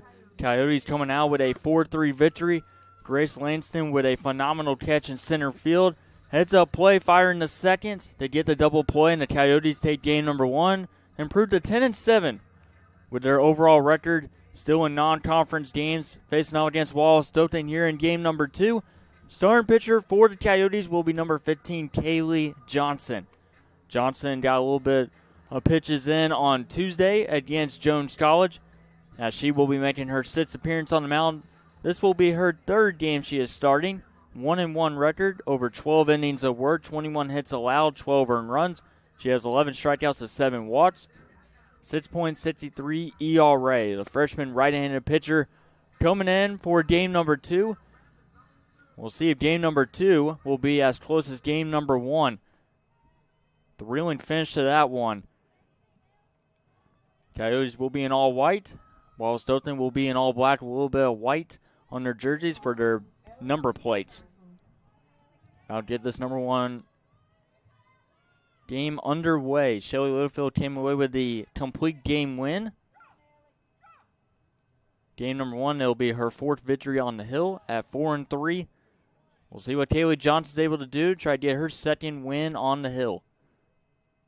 And the first pitch will be outside for ball number 1. The Coyotes out in the field.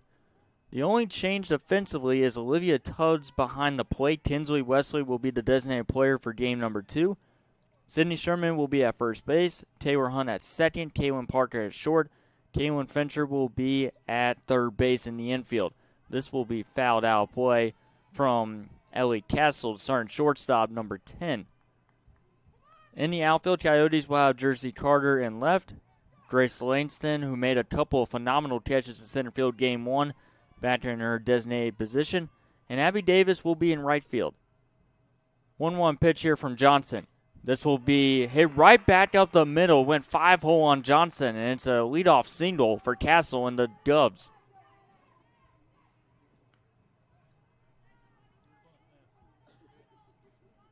And this will bring up Joanna Marshall, number 7. Wallace Dothan falls to 5-6 overall, as they have lost 5 of their last 6 games after starting the season out 4-1. See if they're trying to come away with a split. The infield is in now for the Coyotes in case Marshall throws down a bunt, which she does not, but it doesn't matter. Gets away from Tubbs, and Castle advances to second on the wild pitch.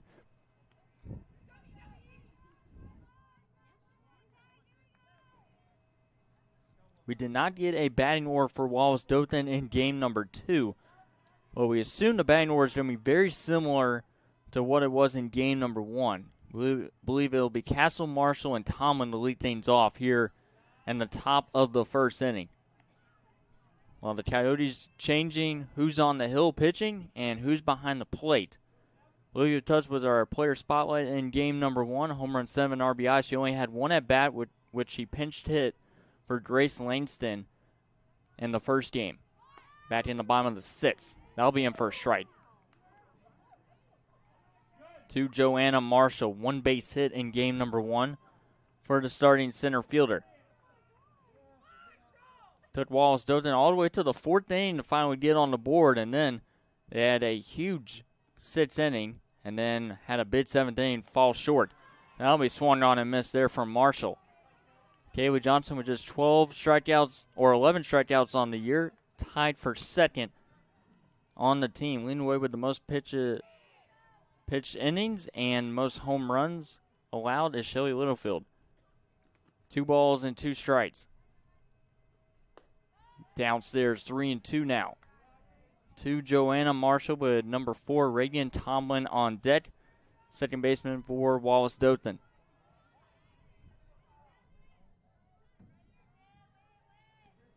But Coyotes able to get their 10th victory of the season. They're at 10-7. This will be chopped over the head. Johnson, and it'll get away from Parker. Will not find his way into center field. Hunt prevents it. The runners will be on the corners with no outs, and Wallace Dothan off to a great start here in the top of the first. No one is covering or not paying attention is Johnson. Hunt was covering second. Well, the Coyotes did that twice with Jersey Carter, and unawareness by Coastal South out in the infield. And Kaylee Johnson, before it was too late, saw Joanna Marshall able to advance to second. And now Reagan Tomlin, runners at third and second. First pitch is outside for ball number 1.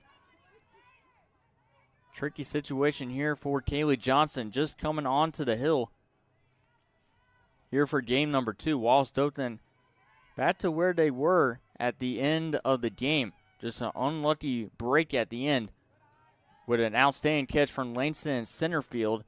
And the runner on second was taken off for third. The road to second was in time. Coyotes win game number 1. But no outs here in this top of the first for Wallace Dothan, as Reagan Tomlin trying to cash in 2 runs. She's up and count 2-0. Shows bunt, draws it back, gets away from Tubbs. The throw to first not in time. And Castle will advance on another wild pitch, and Wallace Dothan has their first lead of the afternoon. Marshall will advance to third off the wild pitch as well.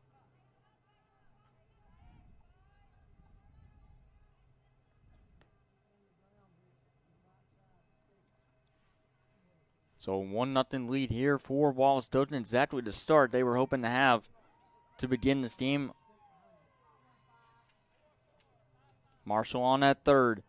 Tomlin trying to drive her in. She is up 3-0 to Johnson. Draws it back. Runners will be on the corners now with still no outs.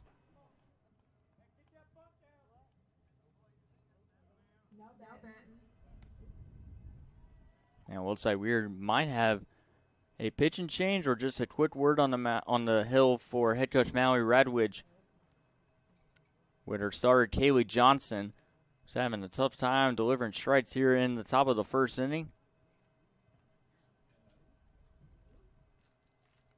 2 base hits, Castle and Marshall, a walk to Reagan Tomlin, and now the dangerous Olivia Elliott, who homered in game number 1, her 4th of the season, that cut the deficit to 2, now has an opportunity to extend the lead more for Wallace Dothan. As Mallory Radwidge having a long conversation with her infield and also Kaylee Johnson. Looks like there will not be any pitching change here in the top of the first as of yet. They'll stick with Johnson on the mound after a couple of wild pitches have moved runners in the scoring position, and also a run has come in the score. That was Elliot Castle, who came in, who also singled to start this inning. Marshall is on at third, Tomlin at first. No outs, Olivia Elliott, starting third baseman. Drove one to right center field on her last at bat and did not get a chance to bat one more time. She was on deck before that double play happened where Tomlin flew out to left center field.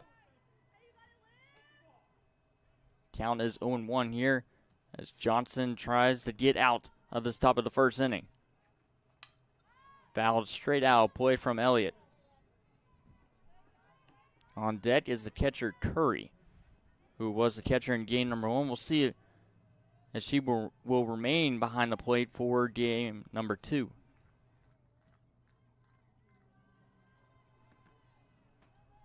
And the 0-2 pitch. Swung on and missed. Big strikeout for Kaylee Johnson.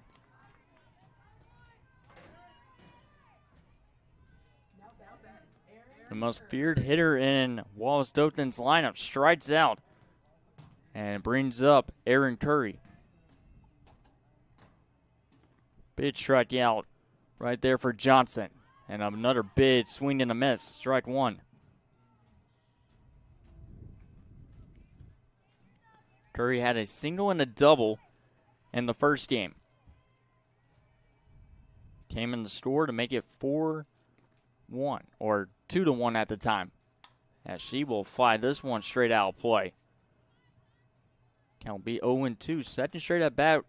That Kaylee Johnson's got the count up to 0-2 to the batter. It was Curry and Elliott leading the way offensively for Wallace Dothan in game 1. 0-2 pitch here from Johnson. It is in for strike 3. Back-to-back Ks for Kaylee Johnson and the Coyotes. 2 outs now here in the top of the first.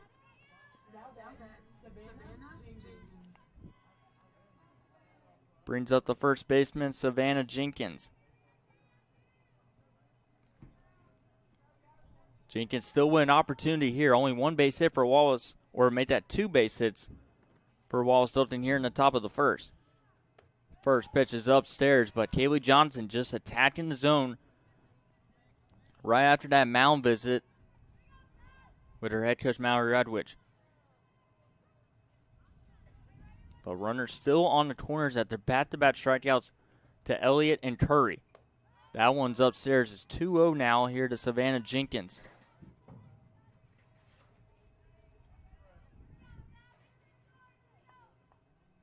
Jenkins made a couple of nice plays at first base. She searches for a base hit here in game number 2 to extend the lead. Not swinging at any of the pitches upstairs. 3-0 now. It's Wallace Dothan trying to get the bases loaded here in the first. Attacking Kaylee Johnson. As it looks like J.C. Hadler is on deck, and it looks like she's going to be the catcher. Got the catcher's equipment on the on-deck circle. Swung on a miss for strike 1. So I assume Aaron Curry, like I said, we did not get a starting lineup for Wallace Dothan for game number 2. So I assume Aaron Curry will be the designated player. And J.C. Hadler will be the catcher. This will be fouled out of play, and Kaylee Johnson battling back into this at bat. It's 3-2 now.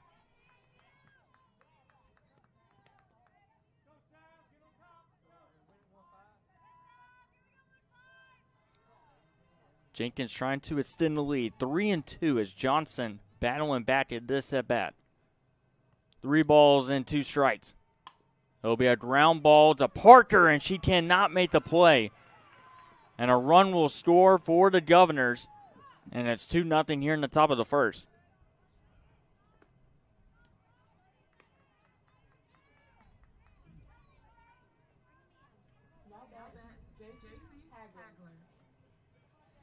Hadler will step in now and take the catcher's equipment off. But unlucky bounce there to Kaylin Parker at shortstop, which could have ended the inning. But the inning will continue. 2-0 lead here for Wallace Dothan. They did not lead the entire game number 1. That first pitch is in for strike number 1. Shelly Littlefield coming away with win number 4 this season for Coastal South. Also her 5th complete game this season as well. 0-1 pitch. Right down the middle for strike 2. Johnson attacking early at this at-bat to J.C. Hadler.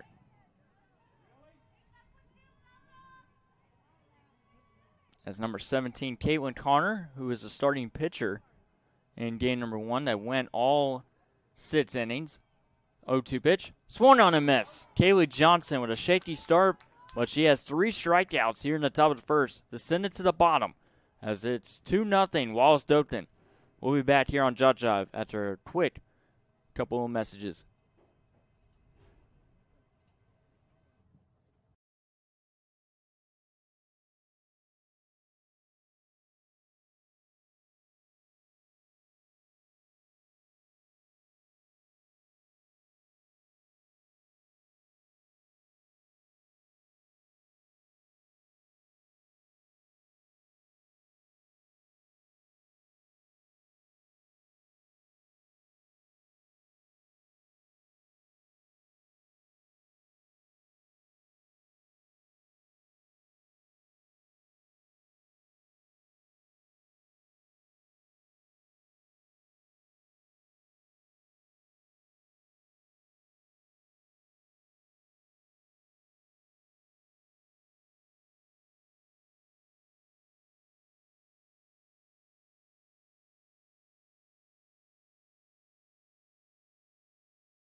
Back here for the bottom of the first inning, as it'll be Jaylee Freeman, number 14, on the hill for Wallace Dothan here in game number 2, as she will be making her 6th appearance on the mound. 4-game start, a 1-0 record with 1 complete game under her belt, 7 innings of work, 11 hits, 2 earned runs, 4 strikeouts to 2 walks, a 2.0 ERA.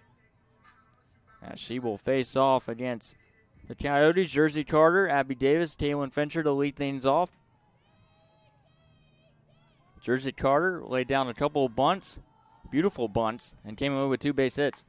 Hits one right back to Freeman, and Freeman has no play as Carter is in safely.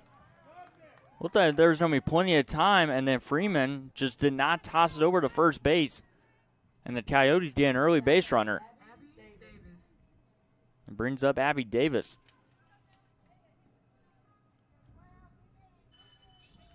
Davis with just 1 base hit in game number 1. As she'll step in here against Freeman, who has not allowed a home run this season for Wallace Dothan. She has pitched the 4th most innings on the team.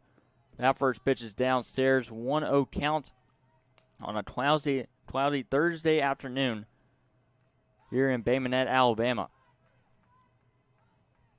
We have a baseball doubleheader in Mobile with Bishop State facing off against Central Alabama. Central Alabama came away with an 8-7 victory in game 1. Game number 2 is currently live on JockJive, so check that game out after this one. That's going to be fouled.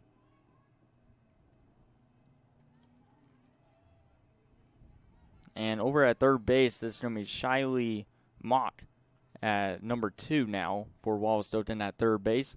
Olivia Elliott was at third base in game number 1. Savannah Jenkins remains at first. Reagan Tomlin at second. Ellie Castle at shortstop. 1-1 pitch. This will be put in fair territory to throw to first high, but it's in time to get Davis. Jersey Carter will advance to second. Good sacrifice bunt from Abby Davis.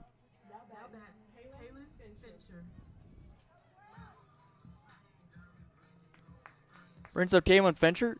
Number 2 had 2 RBIs in game 1, a single in the first, and then a sacrifice fly, which extended the lead to 4-1. Coyotes trying to get as many runs as possible against this Dothan team. And Fincher flies one down the left field line, but it will hook foul. Fincher did that in the first game too, attacked the very first pitch she saw against the starting pitcher Caitlin Connor, and Connor's going to be batting in this game. Don't know where she's going to be playing or if she's a designated player. Like I said, we did not get a starting lineup for Wallace Dothan when the game began. 1-1 now.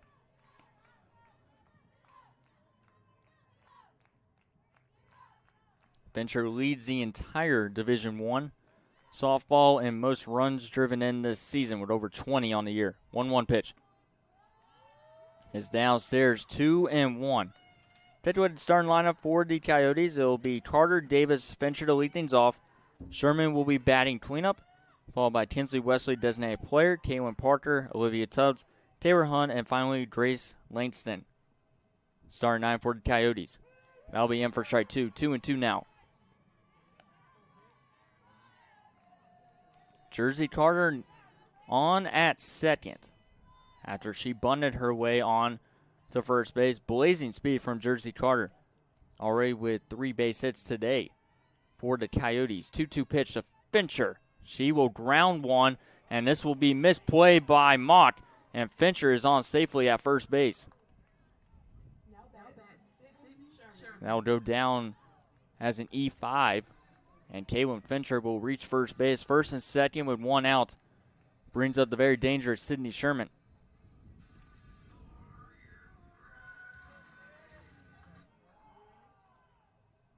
Sherman playing at first base once again today. A double in game number 1. And she will fly one into deep left center field. And this one is off the glove of the center fielder. Coyotes with a chance to score at least 1 run, and they will, as Jersey Carter comes in the score. And that is number 7, Joanna Marshall in center field, who almost made a spectacular catch at the wall and went in and out of her glove, and the Coyotes will take it. 2-1, Wallace Dothan here in the first.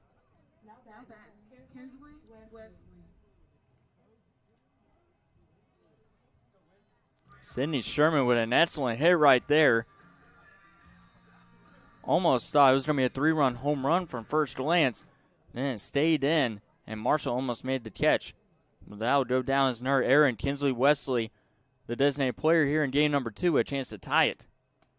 First pitch is in for strike number 1. Here in the bottom of the first with 1 out. That was to Abby Davis with a sack bunt. Fincher reached off an E5, and Sydney Sherman reaches off an E8. That's in for strike 2. Good looking pitch right there from Jaylee Freeman. Fincher's on second, Sherman at first. Coyotes cut the deficit in half off a couple of errors from the defense of Wallace Dothan. That pitch will skip in the dirt, but not far enough for Fincher and Sherman to advance to their next base.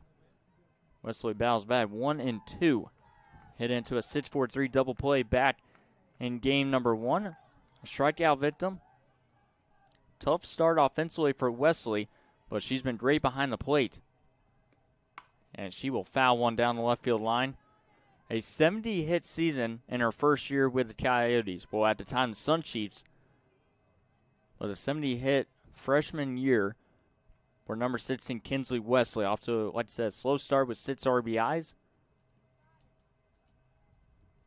But as soon as she's able to get going, this offense has another weapon in their back pocket.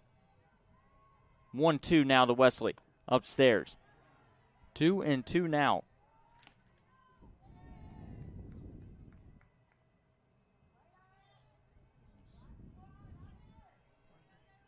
Two base hits for Wallace Dothan in that first inning. They were able to score 2 runs off a couple errors as well. 2-2 pitch. Wesley flies one to right field, and it'll be caught. No tag up from Fincher or Sherman. They'll retreat back to their base. 2 outs now.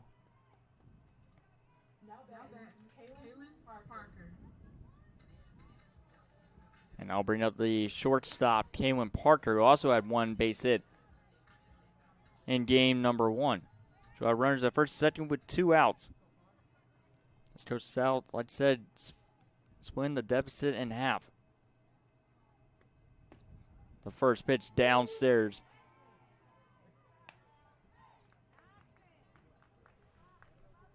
On deck is the catcher Olivia Tubbs, who struck out on her only at bat so far this afternoon.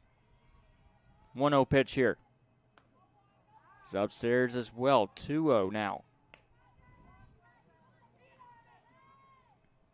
Kaylin Parker playing at shortstop again had a unlucky bounce in that top of the first at shortstop, which could have ended the inning and kept it at 1-0. 2-0 pitch. That'll be in for strike 1. 2-1 now. Not a windy day as it was on Tuesday, but still a good bit of wind blowing out in the distance. 2 balls and 1 strike here to Parker. Runners go as that is fouled. Count's going to be 2-2 now. That's Jaylee Freeman, the sophomore right-handed pitcher, making her 4th start of the year, which is tied for the most with Caitlin Connor, who pitched game number 1. 2-2 pitch is hit down the left field line, but foul. Almost an extra base hit there for Kaylin Parker. Fincher is on at second. Sydney Sherman at first base here in the bottom of the first inning. A lot of base runners for both teams. Should expect a high-scoring game here this afternoon. So that one will miss downstairs. It'll run full. Runners can now go on the very next pitch. And head coach Mallory Radwich making sure her runners know that they are going on this pitch no matter the result. 3-2 pitch here to Parker. She chops it foul. Shiley Mock, like I said, over at third base now. Castle at short. Tomlin at second. Savannah Jenkins at first base. Joanna Marshall is in center field. Chisu's in right field and left field as the game goes on. 3-2 pitch. Upstairs. Bases loaded for the first time this afternoon for the Coyotes.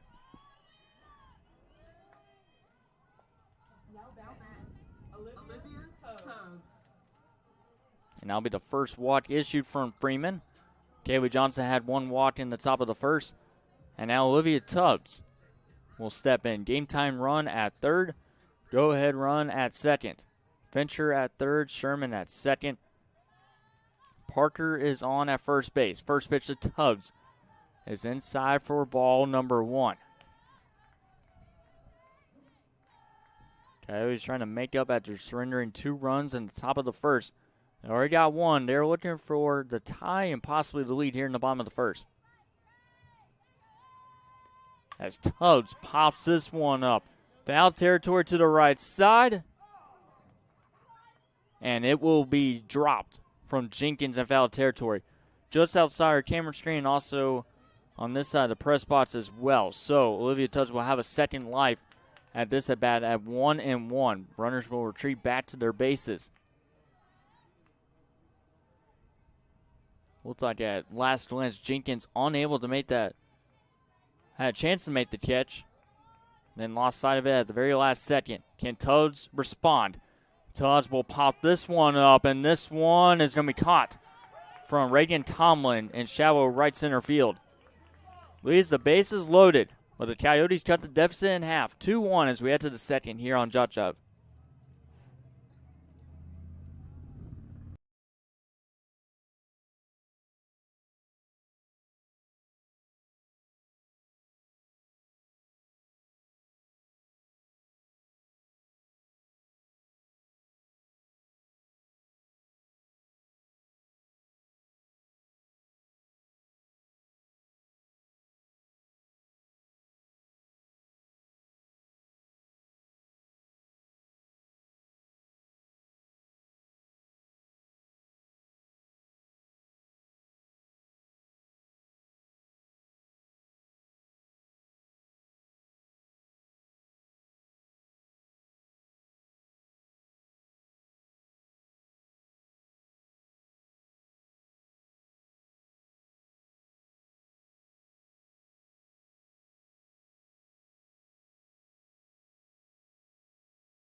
It'll be at the top of the second. Kaylee Johnson back on the hill, as it'll be Aaliyah Jordan, number 11, to lead things off. She did not play in game number 1. I believe she is in left field for Wallace Dothan to begin this game as well. And the first pitch, right down the middle for Kaylee Johnson. Count started out 0-1, a very eventful first inning, I should say. 2-1, Wallace Dothan in the lead. And Coyotes took game number 1, 4-3 final. Well, we started to see both teams start to score a lot more here, with both teams' aces on the bench. Jordan, this will only be her 9th at bat of the year, only has 1 base hit, a 125 batting average, 1 RBI as she fouls it off. So she'll get some playing time in this one. She's only played in 5 of the first 11 games for the Govs this season. 1 and 2 is down here to Aaliyah Jordan, with number 2 Mock on deck. 1-2 pitch. Popped up, and this will go out of the ball field as well. Take a look at the roster breakdown for the Coyotes. 4 freshman pitchers. They have 6 freshman hitters. And then they have a lot of experience in sophomores with 3 pitchers and 6 sophomore hitters. So very evenly balanced, as this will be lifted. And a nice catch there by Parker. Kaylin Parker looked like he was going to lift over into left center field, but Parker denies it for out number 1, robbing Jordan of a base hit.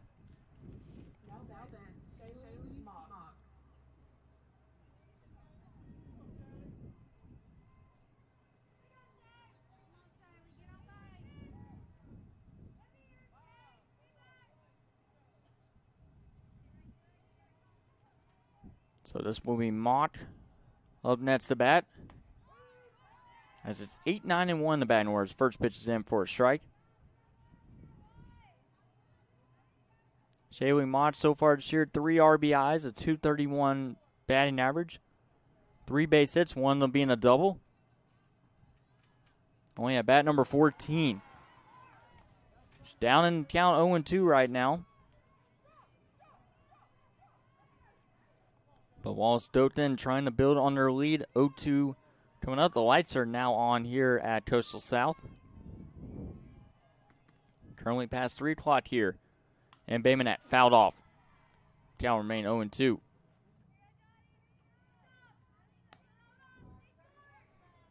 After a disappointing Tuesday afternoon against Jones College, Coyotes jump ahead with a Game 1 victory. They're looking for a sweep against their former rival that was in the South Division last year against the Coyotes.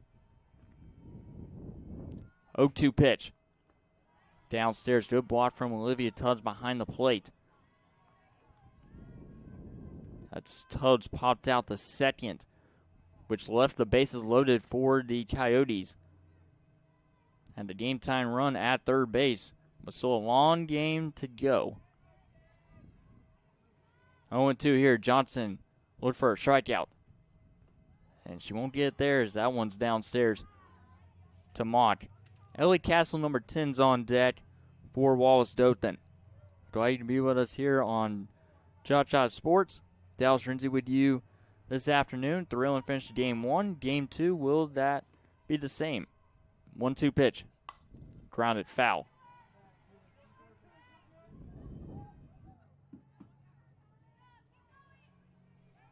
And a very good crowd here today. A lot of Wallace Dothan fans making the trip down here.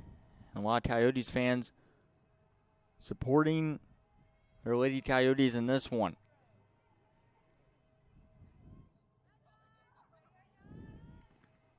One-two pitch coming up. Another foul ball. Coyotes' next 2 home games will be this upcoming Tuesday against Mississippi Gulf Coast on Tuesday, and their next set of games, road games, will be against Bishop State, which is where our other JockJive broadcast is currently at, and men's baseball versus Central Alabama. 1-2 pitch. Upstairs. And it's 2-2 here to Mock. Kaylee Johnson trying to settle back in. It was after that mound visit in the top of the first where she was able to settle down and came away with 3 strikeouts to keep it at 2-0. 2-2 is the count. And it's in for strike 3. Kaylee Johnson with her 4th strikeout of today's game. 2 up, 2 down to begin here in the top of the second.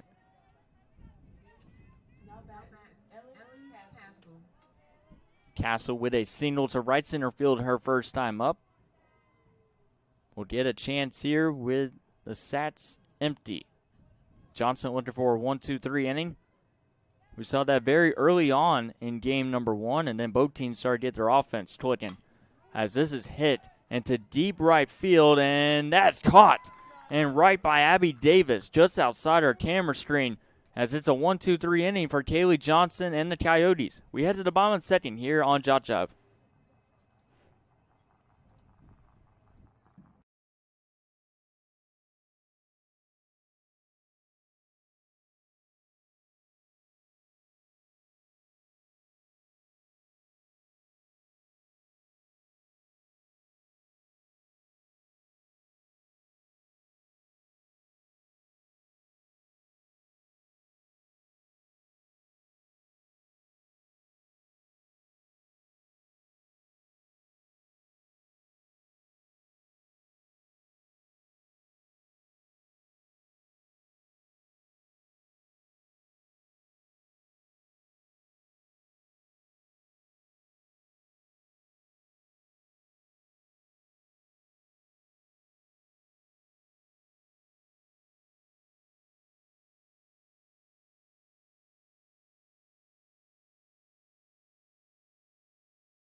Now that Taylor Hunt.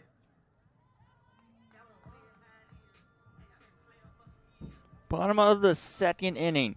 Taylor Hunt, Grace Langston, and Jersey Carter to lead off for the Coyotes. Down by 1 run. Still a long way to go here in game number 2.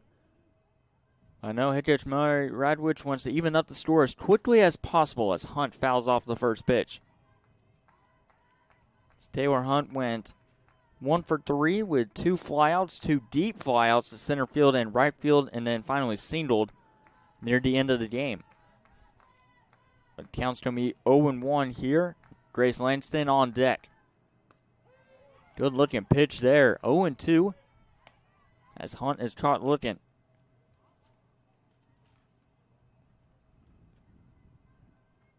Taylor Hunt with just 5 RBIs on the year. Now 17 base hits this season, which is second on the team behind Kaylin Fincher. The count is 1-2 now here to Taylor Hunt. As Freeman delivers the pitch. It'll be a ground ball off the glove of the third baseman, and Hunt is in safely. Another error at third base from Shiley Mock. And now they'll bring up Langston.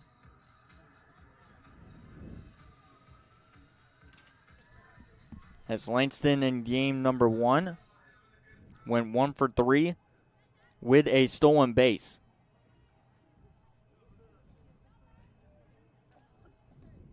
Shows bunt, put up in the air, unable to make the play as Mock as it will deflect foul in foul territory. Langston having a very quiet start to the year as she has been very good defensively and then provides some offense as well. Batting 9th in the batting order, just a secret weapon for the Coyotes to begin the season through their first 17 games. Shows bunt again. That's over the head of both the batter and the catcher, and Hunt's on her way to second. Off the wild pitch.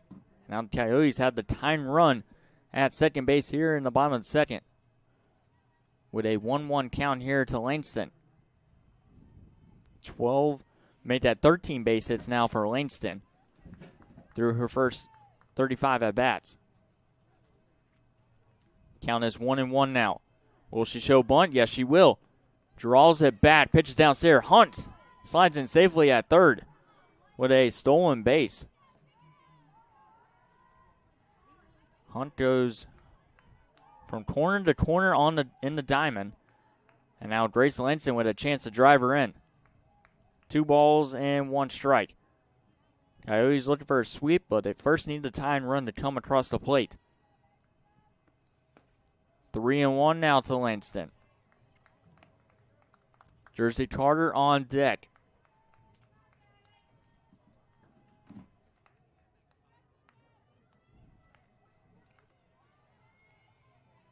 And the pitch. Langston hits this one down the left field line, but it's going to drop foul out of the reach of Aaliyah Jordan, now playing in left field. And Aaron Curry, who was the catcher in game number 1, is in right field for the Govs.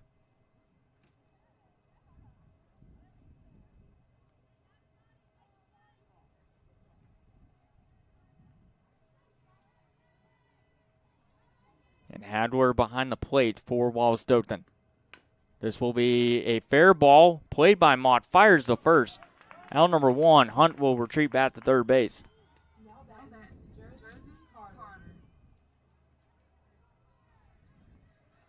And I will bring up Jersey Carter.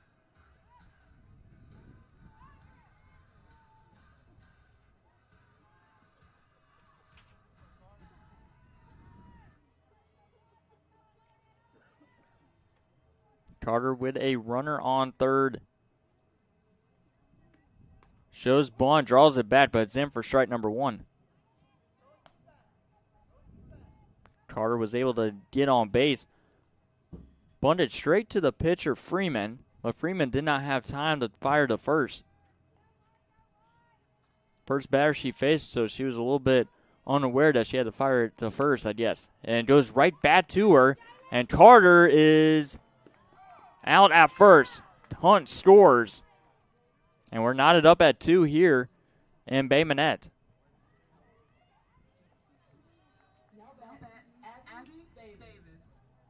Excellent bunt right there from Jersey Carter. As Coach Sell does not agree with the call at first base, but it doesn't matter. We do have a tied game. And Jersey Carter drives in a run. And brings up Abby Davis to lay down sacrifice bunt her last time up. The first pitch is downstairs, and it's 1-0. But Coach Sal responds with a run in the first 2 innings of this game.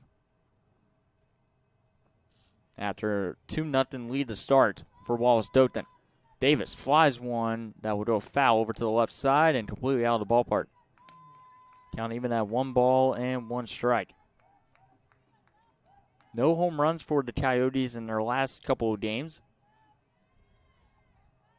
But they've been able to drive in some runs when needed. 6 runs already scored by Coyotes after only scoring 1 combined run in game 1 and 2 against Jones College on Tuesday. But we are knotted up at 2 apiece. Number 2 hitter, Abby Davis, looking to drive or trying to drive in herself, and she will hit it into left field. That gets away from Jordan in left field, and Abby Davis is in safely at second. A 2-out base hit for Abby Davis, and Coyotes have to go ahead and run at second.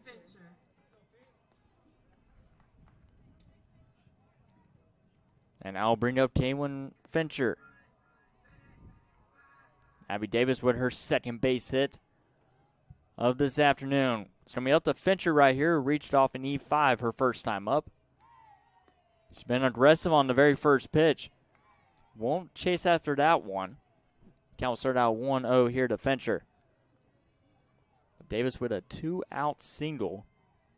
Able to advance the second off the air, I believe. They're going to give to Jordan. That pitch is upstairs, 2-0 now.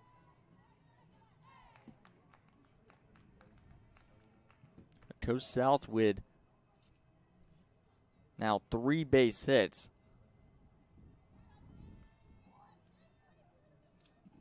Two-0 pitch is in for strike number 1. Davis with a base hit, Jersey Carter.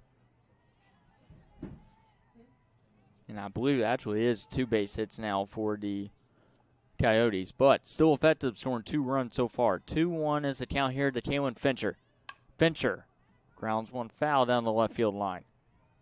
2-2 now with 2 outs in the second inning. Had a bunch of 1, 2, 3 innings to begin this afternoon, but it looks like the hitter's starting to settle in. Fincher didn't like the first pitch she saw. See what she does here. She'll have the battle here at 2-2 with 2 outs. Freeman with the pitch. And Fincher will pop it foul, and this will have no opportunity for Mott to make the catch. It will remain 2-2 to number 2. Fincher now with 22 RBIs on the year after a 2 RBI game in the first one today in our 2-game doubleheader. 2-2 pitch. Grounded to the shortstop Castle and actually hit Abby Davis before it got to Castle. So that will record the final out here in the bottom of the second. Unlucky bounce there for Coastal South, but they're able to knot it up at 2. Jersey Carter with an RBI ground out, able to drive in the game time run. We're heading to the third, knotted up at 2.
Well, the Coyotes have knotted up at 2 apiece as we begin the top of the third. Kaylee Johnson back in for another inning of work.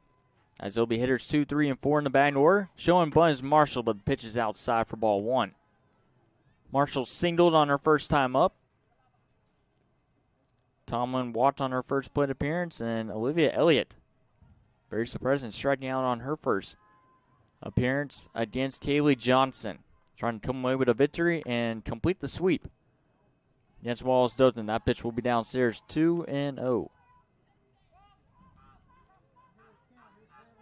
And we advise fans to follow JockJive on social media and also on YouTube on our YouTube page, JockJive Sports. Get your news, notes, and highlights, and also any schedule updates and final scores from all your favorite sporting events. This will be bunted foul from Joanna Marshall to make it 2-1.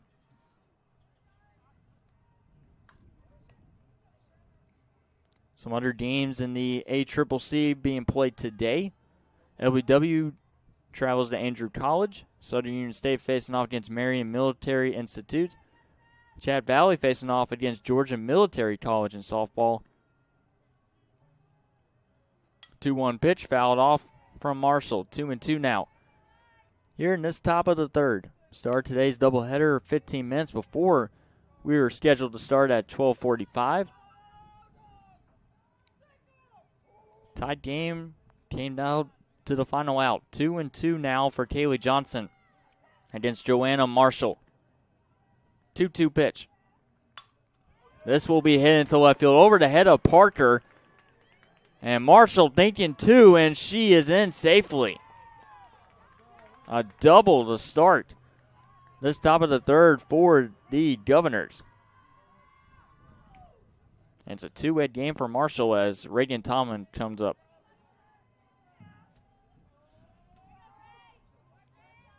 as Tomlin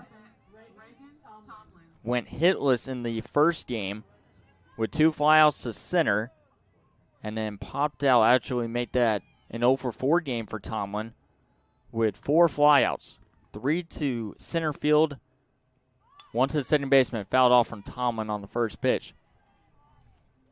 Count started out 0-1. But conference play has not started for both of these teams so far, just a bunch of non-conference games. A couple of tournaments outside of the Coyotes stadium. Went to Gulf Shores. They played in Panama. So that one will miss downstairs. 1-1.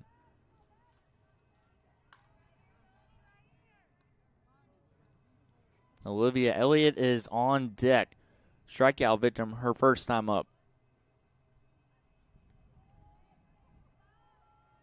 1-1 pitch here from Kaylee Johnson. Bunt shown again, but the pitch is going to be upstairs. Marshall trying to test Olivia Tubbs and the Coyotes defense, where Langston had to come all the way from the outfield to cover second.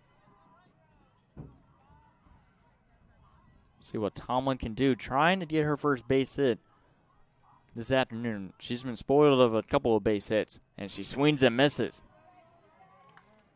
to make it 2-2.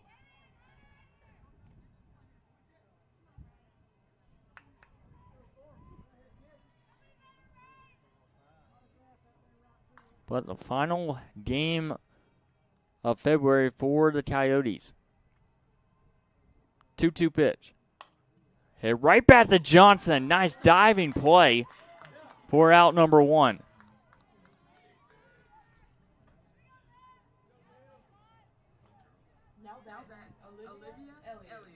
And now bring up Olivia Elliott after a big line drive catch there from Kaylee Johnson. You don't have a lot of time to react, but she was able to dive down to make the nice catch right there and prevent Joanna Marshall from advancing to third.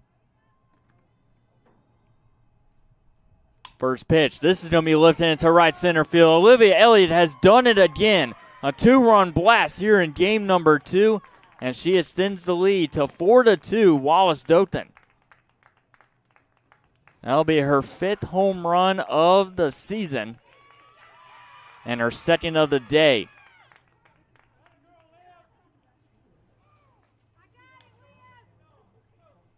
As it is 4-2. Wallace Dothan, they get their 2-run advantage bat off the bat of Olivia Elliott. Almost the same as that spot as the first home run she hit. This time driving in 2 runs. Now bring up Aaron Curry. And Curry fouls first pitch off. 2-hit game for Aaron Curry. Was able to score 1 for runs off a wild pitch. She was hit by a pitch later in the game and did not have an at-bat in the 7th inning. But she bats here with a lead, 4-2. That second pitch of this bat is upstairs, 1-1 now. To Aaron Curry, strikeout victim her first time up. 4 strikeouts for Kaylee Johnson here.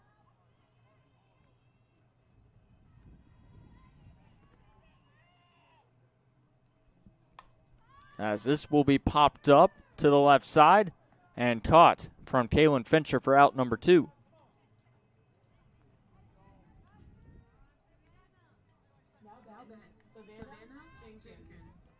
And it'll be Savannah Jenkins. Base empty with 2 outs. Starting out with a Joanna Marshall extra base hit. Tomlin with a line drive to the pitcher Johnson, and then a 2-run blast from Olivia Elliott to extend the lead to 4-2. And then Aaron Curry with a pop-up caught from Kaylin Fincher. Jenkins reached off an E6, which made it 2-0 over Wallace Dothan. Swung on a miss for strike number 1. And that is the 4th home run Kaylee Johnson has allowed this season. I believe she had a home run she allowed against Jones College, which every pitcher for Coastal South allowed a home run in that doubleheader.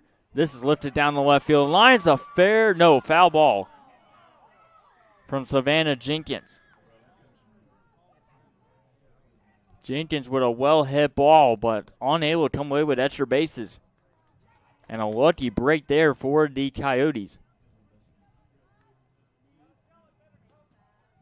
J.C. Hadler on deck. Jenkins will have the battle here, 0-2 to Kaylee Johnson. And the 0-2 pitch upstairs. 1-2 now to the first baseman, Jenkins, who is 1 for 4 so far today. Second time facing off against Kaylee Johnson in this game. 1-2 pitch. It's outside. 2-2.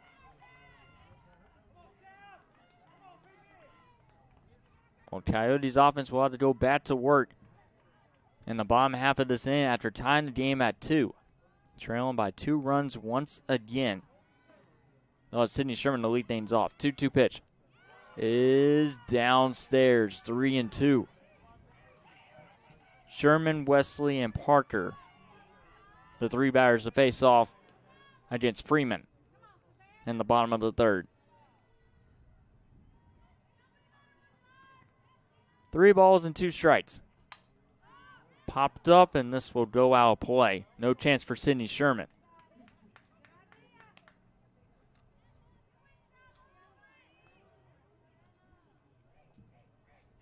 Full count once again here to Jenkins.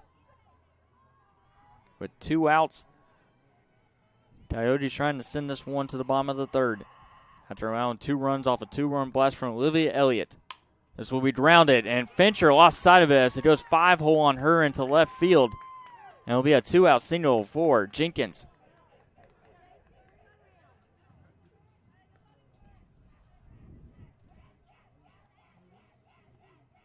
And that will be the 3rd hit allowed from Kaylee Johnson here in this inning. It's Hadler, a strikeout victim, back in the 1st inning. As 7 of the first 9 batters for Wallace Dothan were able to have a chance to hit against Kaylee Johnson.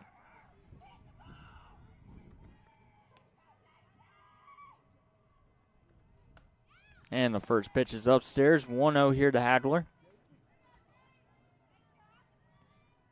Extending at bats, Jenkins with an excellent at bat right there. Fouled off a couple of big pitches and then was able to drive a base hit to left field.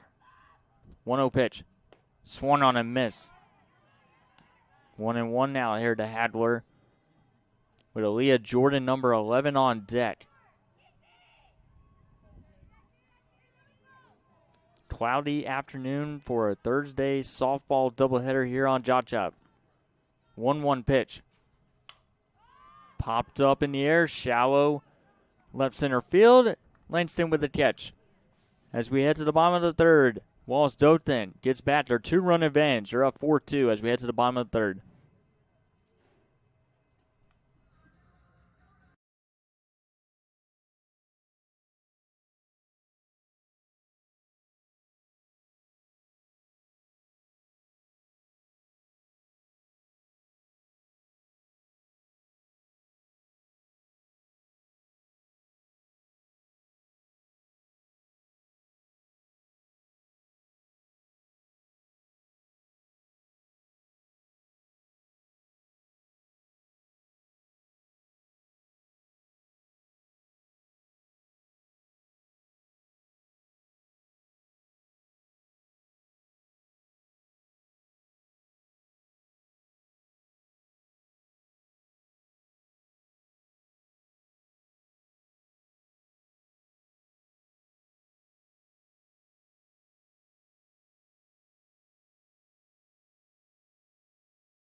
Sherman. Wallace Dothan with a 2-run advantage as we begin the bottom of the third. Sherman, Wesley, and Kaylin Parker. As Sydney Sherman was able to reach off an E8 after a drop ball from Joanna Marshall. And the first pitch is inside for ball number 1. As Jaylee Freeman, number 14, back on the hill for Wallace Dothan.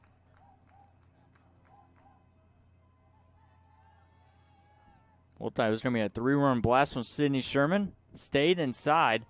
That one is inside as well. Almost hit Sherman. She's got a hitter's count here at 2-0. With Wesley moving to the on-deck circle, designated player for Coastal South. 2-0 pitch. Wesley, a ground ball nicely played by Castle, and her throw is in time at first base for out number 1.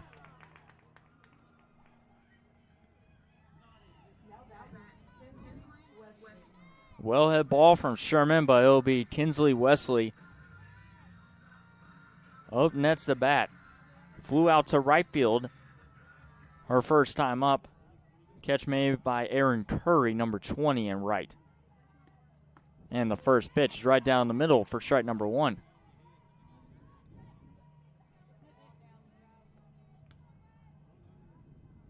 But more home games on tap for the Coyotes starting next week to begin the month of March. And Wesley grounds one foul. She's in the hole 0-2. Then I mentioned another team that is no longer in the Coyotes division, Bishop State. Coyotes will be facing off against the Lady Wildcats on March 7th. And that's Thursday. So a week from today, they'll face off against the Wildcats in a non-conference game. 0-2 is the count here to Wesley. Kaylin Parker on deck. Coyotes looking for a big inning. They've had the bases loaded already today, but left them stranded. We're trailing by 1. They're now trailing by 2 for the second time in the game. That one's downstairs, 1-2 now to Wesley.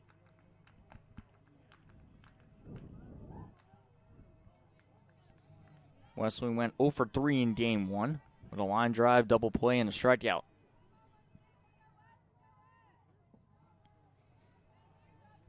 One-two pitch. Upstairs. Good at bat here from Wesley here in the bottom of the third.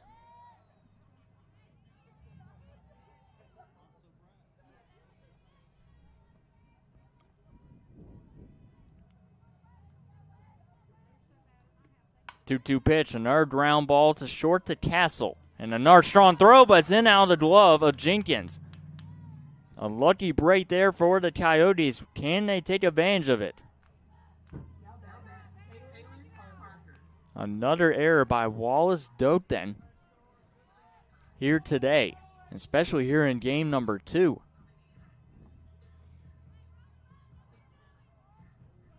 Should go down as an E3. It was a good throw there by Castle. Jenkins just unable to corral it.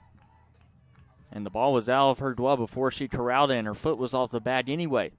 So Wesley catches a break, and now Kaylin Parker, who has walked her first plate appearance. We'll see what she does here. She represents the game-time run. Parker smashed one down the left field line, foul.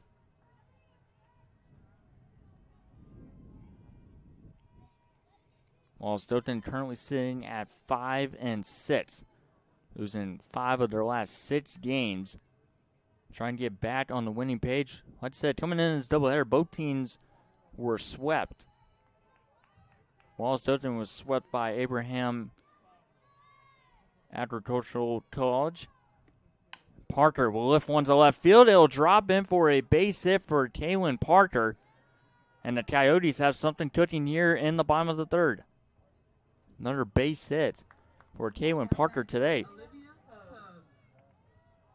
And it brings up the catcher Olivia Tubbs, who popped out the second with the bases loaded. She'll have another opportunity with runners in scoring position. Tying run now at first base for Coastal South. A home run and 7 RBIs. Her first home run came against Northwest Florida on February 6th. Shows bunt. And this is a fair ball. Throws in time. Runners will advance to third and second. Perfectly executed from Olivia Tubbs.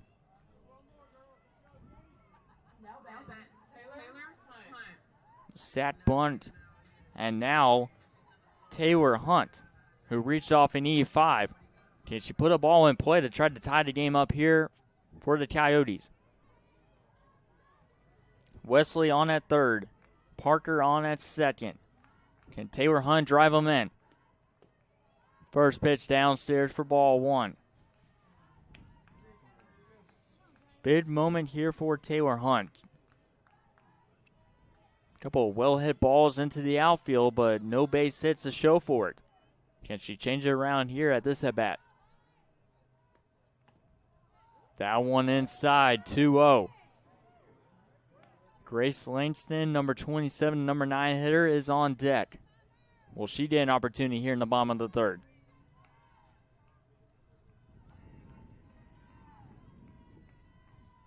And a 4-2 game, 2-0 pitch. Down the middle for strike one.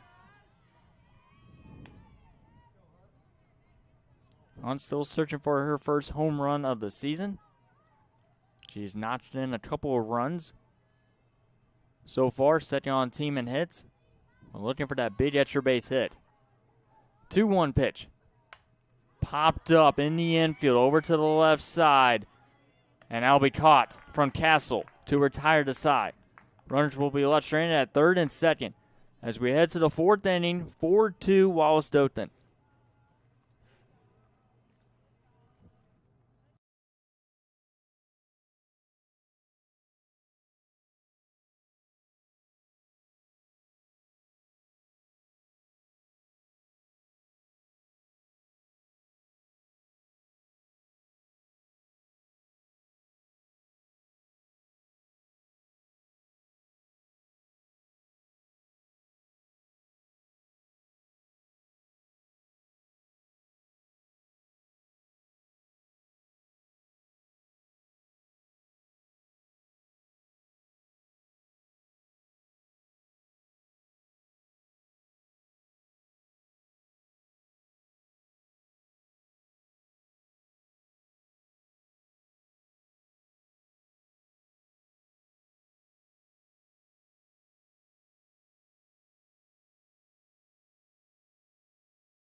Aaliyah Jordan.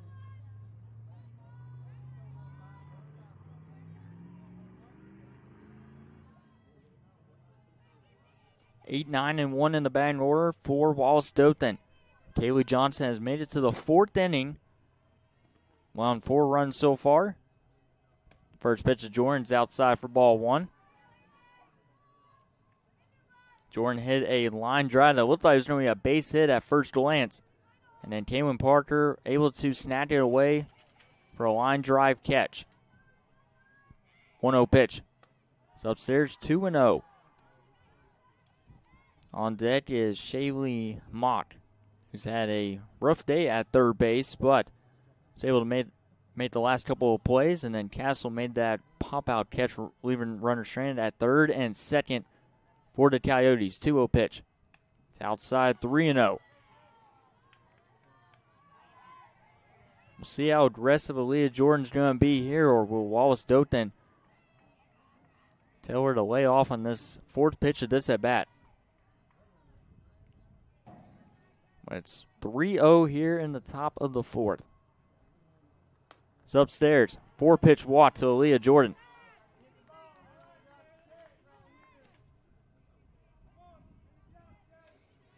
Mock will come up, and we'll see if that will be the end for Kaylee Johnson. As head coach Mallory Radwich will have a quick word with the infield, and looks like they're going to make the change on the hill. We'll take a quick break here on JockJive and announce a new pitcher for Coastal South in just a moment.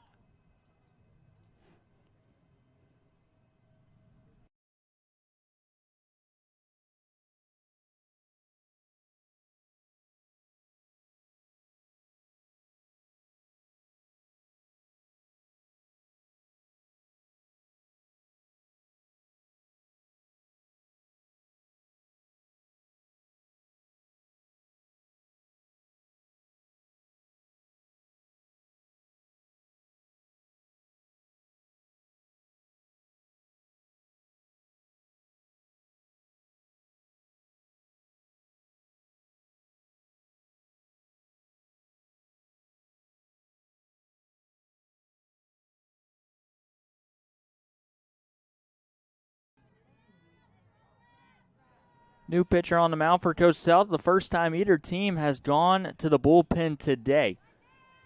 Daly Johnson responsible for the runner on first. Bunt shown, as it'll be fouled off, I believe, or it was a ball.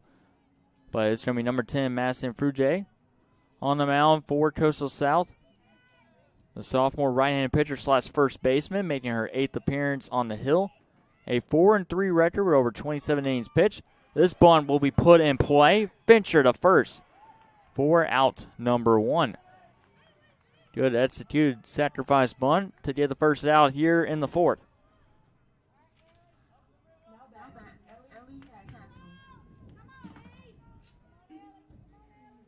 It'll be Ellie Castle up next. 1 for 2 day. Flew out into foul territory into right fielder last time up. That first pitch is upstairs for ball 1. So Kaylee Johnson will go 3 innings, allowing 4 runs. Walked the first batter of the inning, and now it's going to be up to Madison Frugier to try to come in and deliver a winner, keep her Coyotes in this game. Trying to get the runner stranded at second. 1-0 pitch. It's going to be chopped, foul. 1-1 now. To Castle with Joanna Marshall on deck.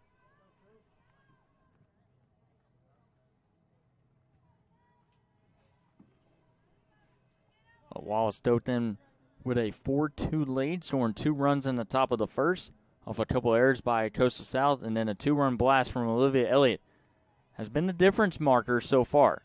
1-1 pitch. It's up tight, 2-1 now.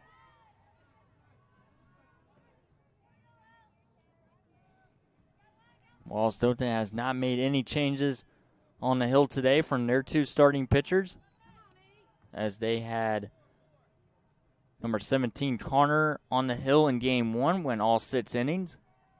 2-1 pitch. It's going to be grounded to short to Parker. Parker to first base. There's one to throw to third. Is not in time. Waiting for the infield umpire to make the call, but no call was made, so safe is the call at third base. But 2 outs now after the ground out from Castle. Marshall will come up. She's been the hot hitter in game number 2 with a single and a double. Trying to drive in the runner from third base. Frugier trying to keep it at a 4-2 lead. First pitch, lifted to left field. It's going to drop in front of Jersey Carter. RBI single with 2 outs for Wallace Dothan, and belongs to Joanna Marshall with her 3rd hit of game 2.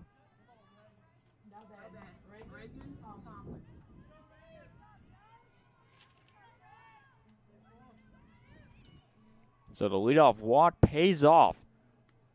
We got ourselves a 5-2 game here in the 4th. It'll be Reagan Tomlin up next to bat. First pitch is downstairs. It'll be ball 1. Marshall already with a stolen base today, so Coyotes keeping a close eye on number 7 at first base. The Wallace Dothan for the first time in this game, scoring in back-to-back innings. So that one will miss outside as well, 2-0.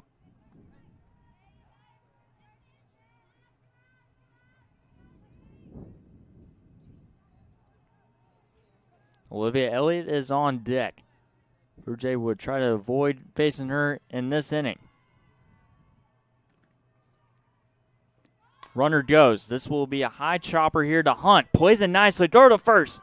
In time. Nicely played there by Taylor Hunt. Wallace Dothan does extend the lead. They're up 3 as we head to the bottom of the 4th here on JockJive.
Bottom of the fourth, 9-1-2 in the batting order for the Coyotes.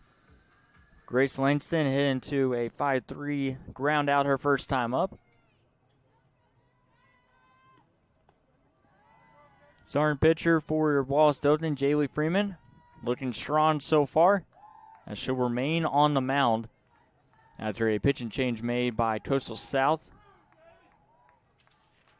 bringing in Madison Frugier.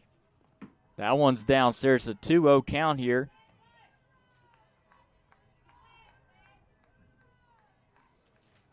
On deck is Jersey Carter. Abby Davis will follow. Coyotes trying to claw back into this one. That one's in for a strike, 2-1.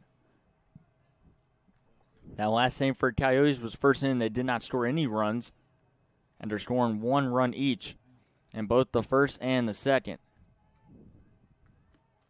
This will be grounded to second. Nicely played there. The throw to first, not in time. It was not cleanly scooped up by Jenkins, and Langston's on at first.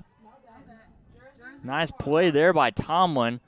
I guess the first baseman, Jenkins, had a tough time. Could not corral a ball earlier in this game. Was hoping the throw was going to be a little bit higher, but it's bounced in the dirt and unable to come up with it.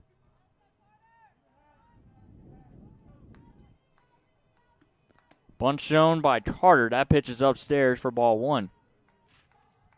As Jersey Carter drove in the game time run at the time, an RBI ground out. She has blazing speed, so if she's able to put it in play and it's not directly going straight to one of the infielders, there's a good chance she's going to come in safely.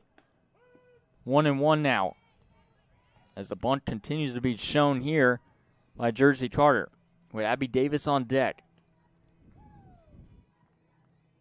Coyotes would love to have Langston and Jersey Carter on base. 2 speedsters for Coastal South, as this is lifted over to the left side, foul. 1-2 now here to Carter, so she's got to be careful here against Freeman.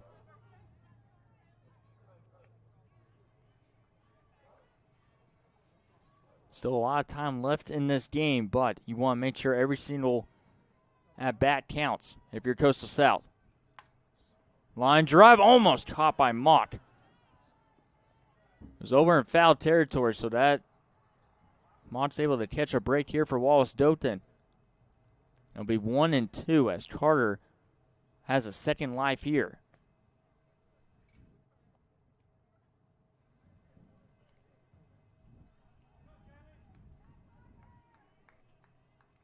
One ball and 2 strikes here to Jersey Carter, with Langston on at first base for Coastal South. The 1-2 pitch is outside, 2-2.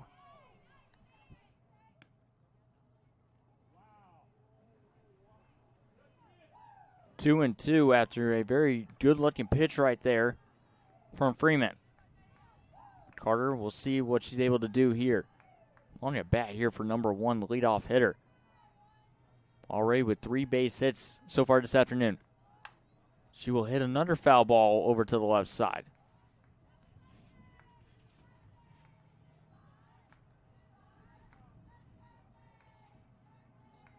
And Carter has been called out. And it'll bring up Abby Davis. Could have been a possibility where she hit it just outside the batter's box. But that'll be out number 1. So big break here for Wallace Dothan. Langston still on first. Abby Davis up next to bat.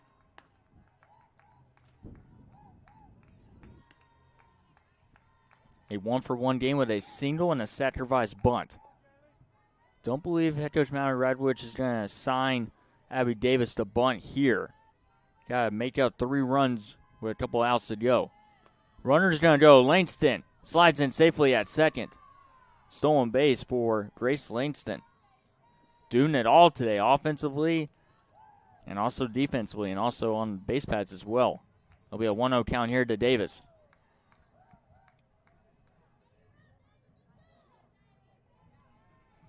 On deck, Kaylin Fincher. It's the part of batting order you want to get here with runners in scoring position for Coastal South. Davis hits this one into Gavin to left center field, but it's going to go into the glove of the center fielder, Joanna Marshall. Tagging up is Langston, and Langston advances to third.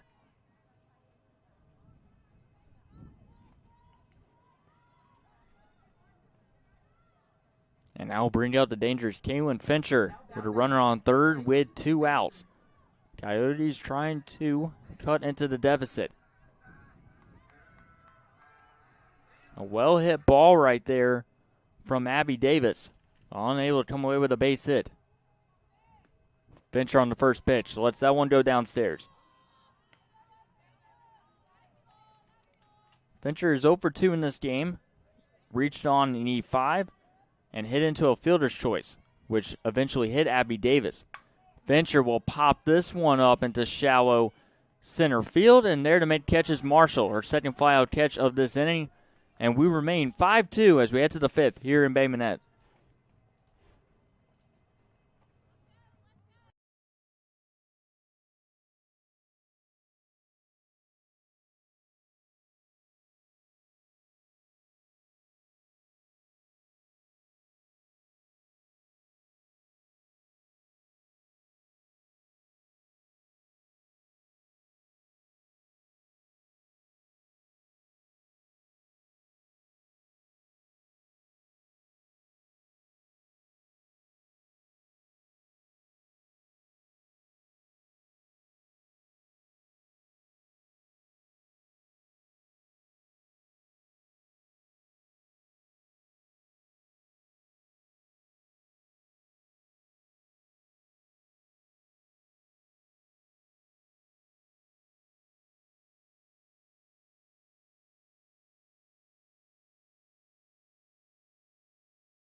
Olivia Elliott, a 2-home run day for number 23. As she will face off against Masson Fruge and the Coyotes. Time has been called here by Elliott. As she has 5 home runs. She has all 5 home runs for Wallace Dothan this season. And the first pitch will miss. Ball number 1. A strikeout and a 2-run blast. Got Wallace Dothan able to get an insurance run back in the top of the 4th. See what they do here in the 5th. That one's downstairs 2-0 to Olivia Elliott, who now has 5 home runs and 11 RBIs. And she's the first batter to reach double digits and runs driven in for Wallace Dothan. For a Dothan team that has played 7 less games than Coastal South this season. 3-0 pitch. Elliott will ground it to Hunt. Hunt on her knees. Can she get it off in time? No, she cannot. Olivia Elliott beats the throw.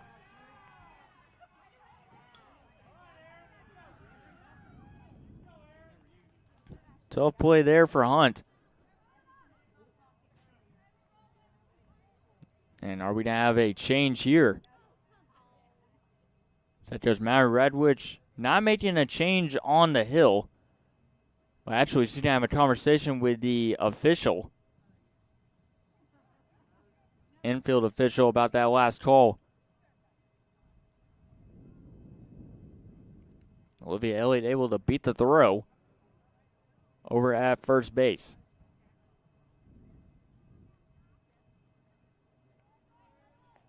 Just a quick conversation. Don't know what it was about. Well, it looks like they're going to stick with the original call. No meeting between the umpires at all either. And it'll be Aaron Curry up next to bat. After Olivia Elliott reaches. Curry 0 for 2 with a strikeout and a flyout here in game 2. First pitch is upstairs. It'll be ball 1.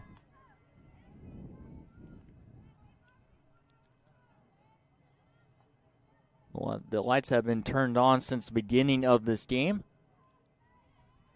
Frugier had to make sure she didn't lose her balance there. That one's downstairs, 2-0. Only the second pitcher using this game for Coastal South. Wallace Dothan has yet to make a pitching change in this game. Also in game number 1 as well. 2-0. Upstairs, 3-0 now. Still no outs. See how aggressive Aaron Curry's going to be here. Savannah Jenkins is on deck.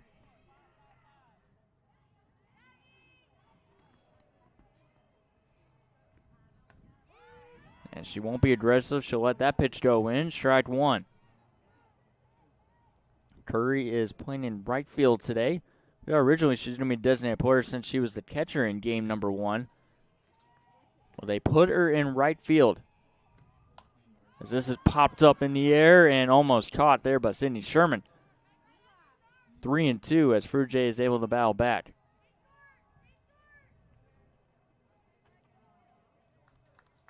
Jenkins 1 for 2 in this game on deck. Wallace Dothan with just 6 hits so far in this one. Swung on and miss. Big strikeout there for Frugier.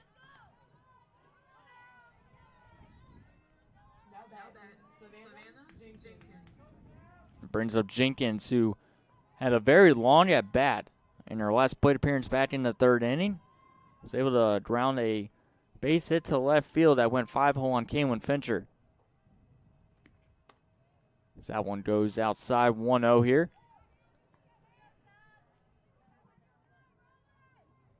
J.C. Hadler moves to the on-deck circle. Saw a couple moments ago, it was about an inning ago, I looked at the score of Bishop State in Central Alabama. As this one will be popped up in the foul territory to the right side. And it will be caught from Abby Davis in right field for out number 2. And brings up Hadwer 0 for 2, a strikeout and a flyout, but going back to the Bishop State versus Central Alabama game. That is the other game broadcast that we have on JockJive Sports involving the ACCC. As this will be fouled off. Went off the catcher's mask of Olivia Tubbs. Count be 0-1 here to Hadler. It was 4-2 Bishop State in the top of the 6th. We'll give you a score update on that finale. Or actually, it just finalized just 2 minutes ago as Bishop State able to win 6-2 over Central Alabama in game number 2. So the Trojans and the Wildcats split the 2-game doubleheader at Bishop State on this cloudy Thursday afternoon. So Bishop State able to come away with a big victory in game 2. As this one popped up foul territory and goes on top of the dugout of Wallace Dothan. No play there for Sydney Sherman. Count be 0-2 here to Hadler with Aaliyah Jordan, number 11, on deck. It's Frugier trying to keep this game manageable for Coastal South. 0-2 pitch here. Swung on a miss. Bat-to-bat Ks. Or 2 Ks, I should say, here in this inning for Coastal South. Striking out Aaron Curry and J.C. Hadler. As we head to the bottom of the 5th, Coastal South down by 3.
2 strikeouts for Madison Frugier.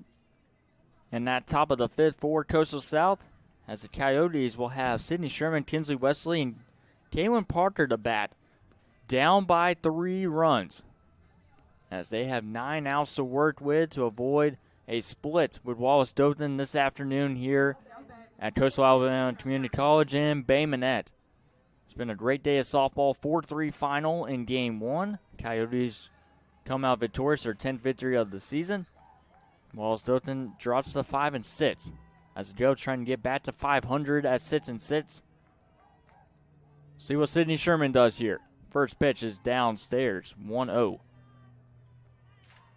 Sydney Sherman 0 for 2 in this one. Reached off an error in center field by the center fielder Joanna Marshall.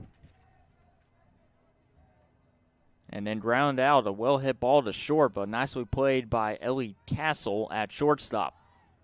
There's been some good fielding in this game as well for both teams. That one will miss 2-0 here. We'll see if Wallace Dothan will turn to the bullpen if Jaylee Freeman gets in trouble here in the 5th inning. Middle of the Bangor for Coastal South. That one will miss 3-0 now. To Sydney Sherman, who had a 10 home run season her freshman year here at Coastal South. One of the leading contributors for Coastal South in their playoff run last year, ended up being runners-up in the ACCC. She takes that one all the way. A 4-pitch at bat, a leadoff base runner for Coastal South.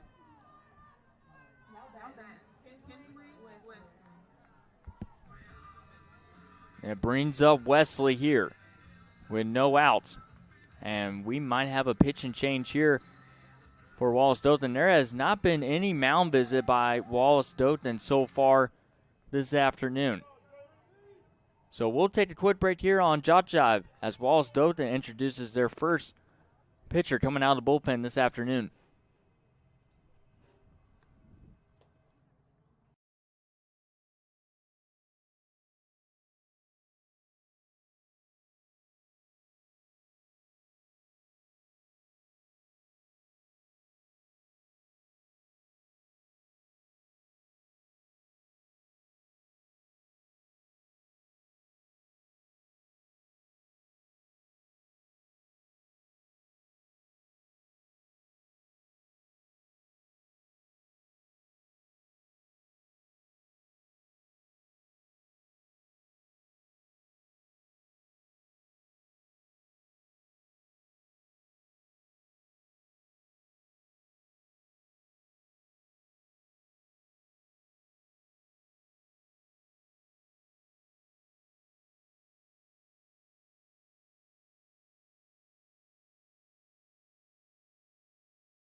Welcome back, bottom of the 5th here on JockJive Sports.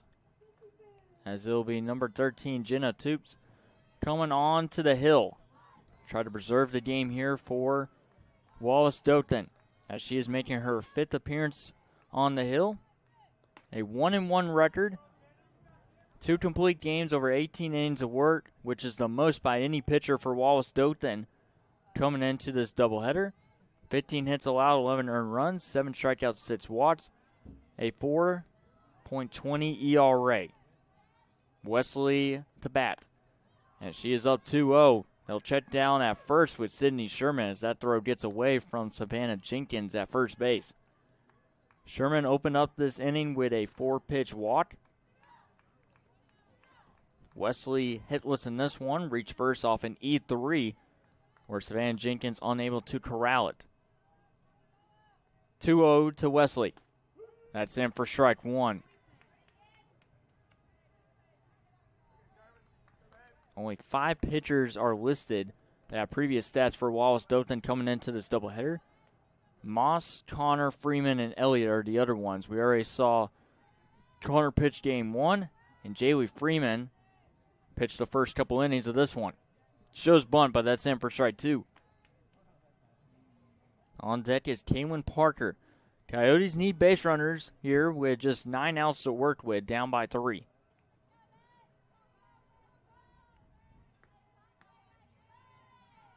And the 2-2 pitch.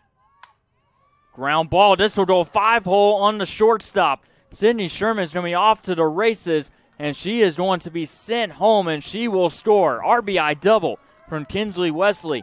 And the Coyotes down by 2 now, here in the bottom of the 5th.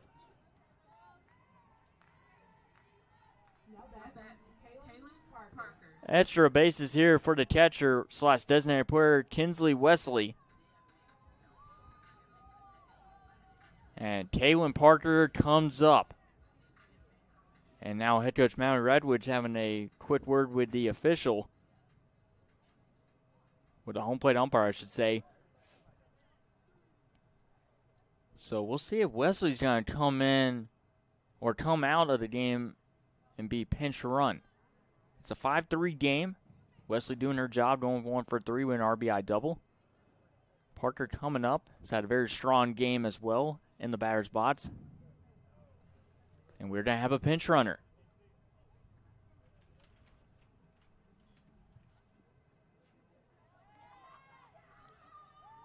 It'll be the pitcher, Madison Frugier, coming in as the pinch runner at second for the Coyotes. Frugier has no stolen bases this year. She only has 1 career at bat. As Kaylin Parker shows bunt, draws a bat, the pitch is upstairs. It'll be 1-0. Desperate moments here for Wallace Dothan as the temperature continues to drop here in Bay Minette. Should be expecting rain coming in the next 24 hours. Olivia Tubbs on deck. Perfect opportunity for Coyotes to draw to within. Parker with a ground ball. Nicely played by the shortstop and a nice scoop at first base by Savannah Jenkins on the low throw made from Ellie Castle. Frugier will advance to third. That'll be the first out here in the bottom of the 5th. Tubbs can make this lead a lot closer here for the Coyotes. 5-3 game here. Tubbs with a sack bunt her last time up. Will she draw it again? The first pitch is in for strike number 1. Taylor Hunt is on deck. Who popped out with runners in scoring position. Kinsley Wesley, pinch run for Madison Frugier. 0-1 pitch. This will be hit. And to right center field, Olivia Tubbs is able to drive in a run as she has got herself an RBI double with 1 out. And the Coyotes are down by 1.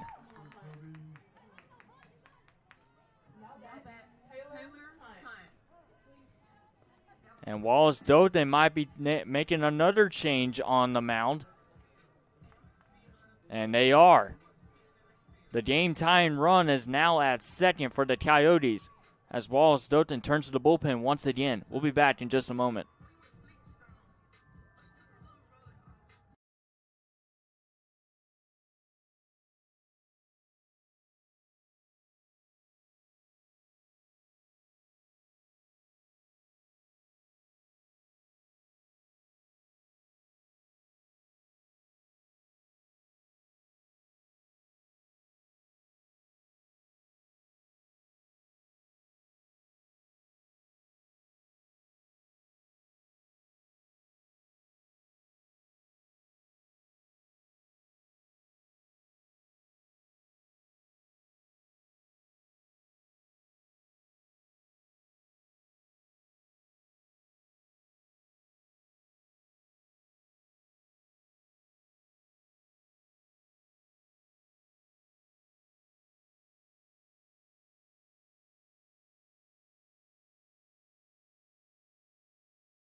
Taylor Hunt comes up with a chance to tie it at 5. New pitcher and the third pitcher used in this game is going to be number 23, Olivia Elliott for Wallace Dothan. She's already hit 2 home runs today, and it looks like we're going to have an exchange of the bats with Taylor Hunt. after Olivia Tubbs with an RBI double into right center field, and it looks like we're going to have a pinch runner for Tubbs at second.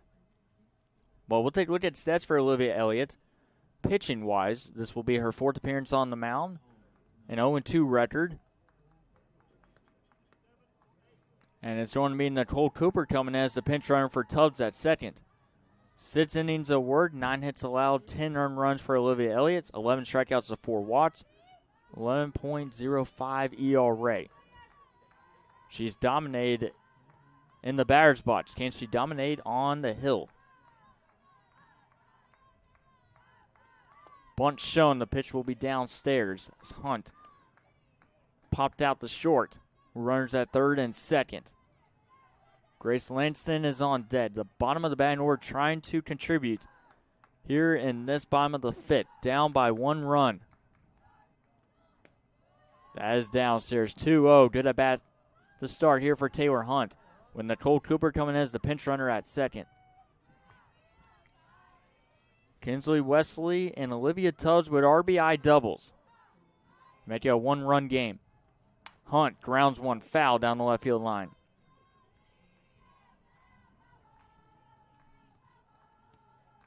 Tubbs, that was her 8th RBI of the season, while for Wesley, that was her 7th.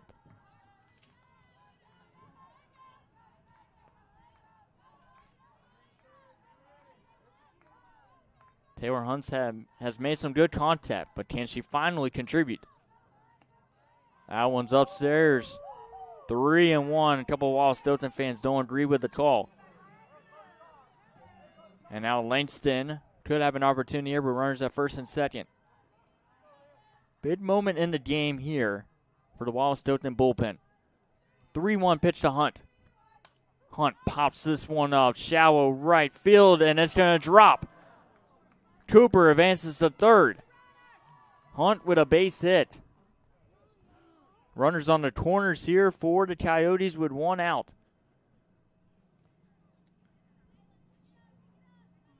And it'll be Langston coming up to bat.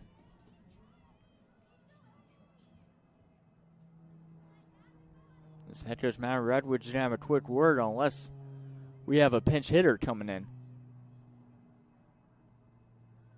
And we are going to have a pinch hitter. It will be Ella Morgan Sears pinch hitting for Grace Langston. With 1 out. Sears this season, 1 home run and 10 RBIs, a .289 batting average, 11 base hits. Designated player in game 1. The game time run with Nicole Cooper's at third. 1 out here. Goes looking for a double play. Coyotes trying to even it up. Already scoring 2 runs here in the bottom of the 5th. That first pitch is in for a strike. 0-1. RBI double from Tubbs. Hunt, the first batter to face off against Olivia Elliott. A little blooper over into right field. Drops for a base hit. Cooper advances to third. As this will be lifted into left center field. Is it deep enough? Cooper's going to take off from third, and she will score. 5-5 here in the bottom of the 5th.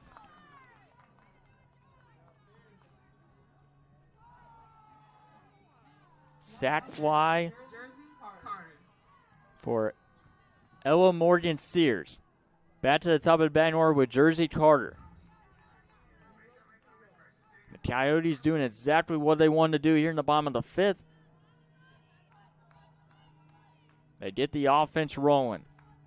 First pitch is downstairs. Hunt is still at first base with 2 outs, representing the go-ahead run. Head coach Matt Redwood has to be very pleased with what she's seen here so far this afternoon. A lot different story than what we saw Tuesday offensively for Coastal South. Bunt shown, but that's going to be in for a strike. 1-1.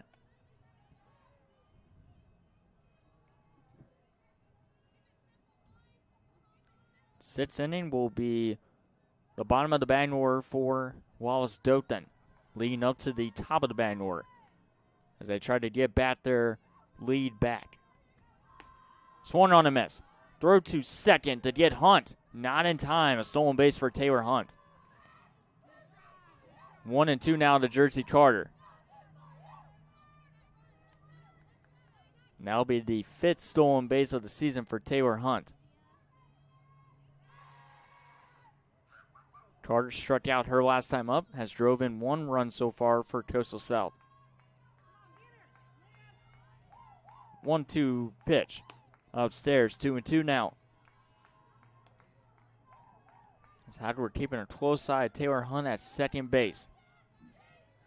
Coyotes scoring 3 unanswered runs. Their first run since the 2nd inning, where Jersey Carter drove in the RBI groundout. 2-2 pitch.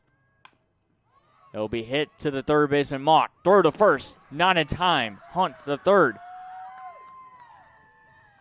Jersey Carter's been doing that all day long, and she gets another one.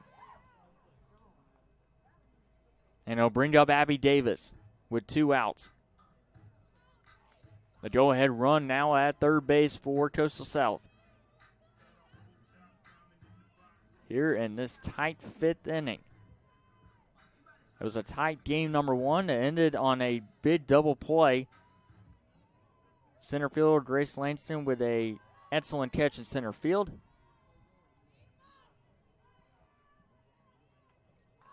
Third to second for the double play. Runner goes. That's Carter. Slides in safely.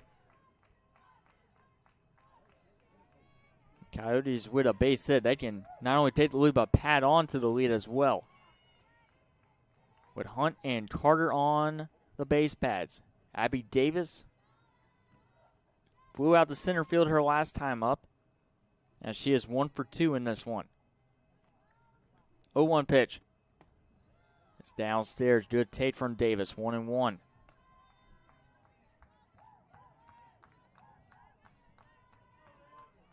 If it gets to her, it'll be Kaylin Fincher on deck. If not, we'll see her in the 6th inning.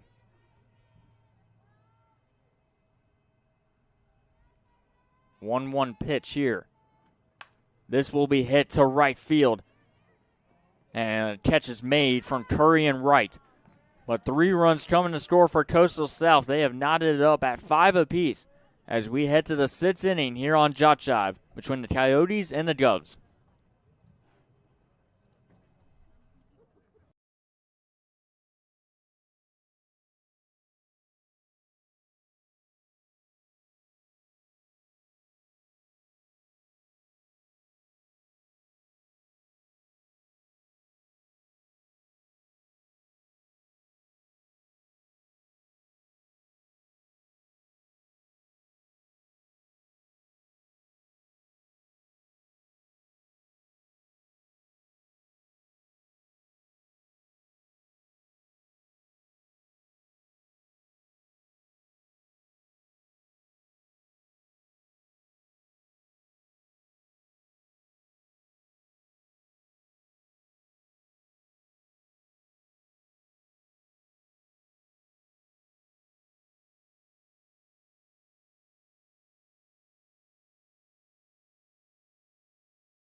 Now back, Aaliyah Johnson.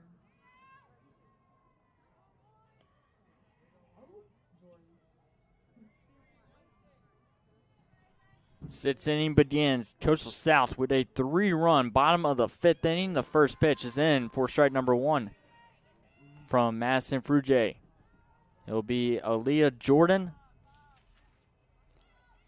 Shaylee Mock, and Ellie Castle. 0-1 pitch is downstairs, 1-1. Frugier trying to keep this game 5-5, heading into the bottom of the 6th. Coastal South coming all the way back and knotted up at 5 after an excellent bottom of the 5th. That one misses just outside. 2-1 now. Kinsley Wesley, Olivia Tubbs with RBI doubles. A sac fly that pinched it for Grace Langston, Ella Morgan Sears.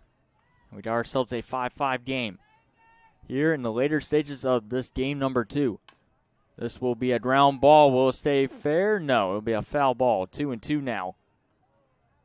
here for Jordan, playing in left field here in Game 2. Did not play in the first game this afternoon, but gets a nod in game number 2.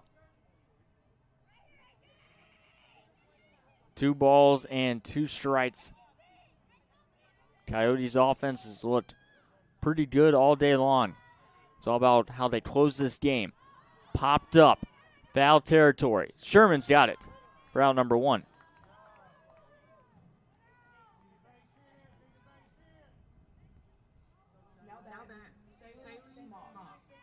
And bring up Shaylee Mock.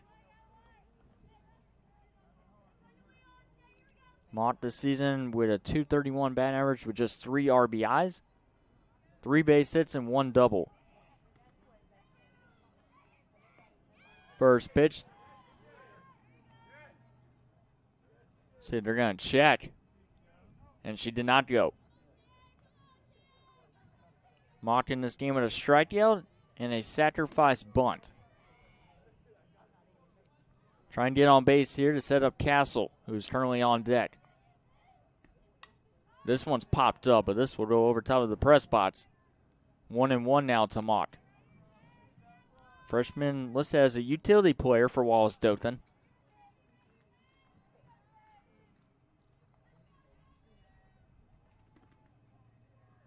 One pitch. That'll be fouled off. Barely getting a piece of that as Mock.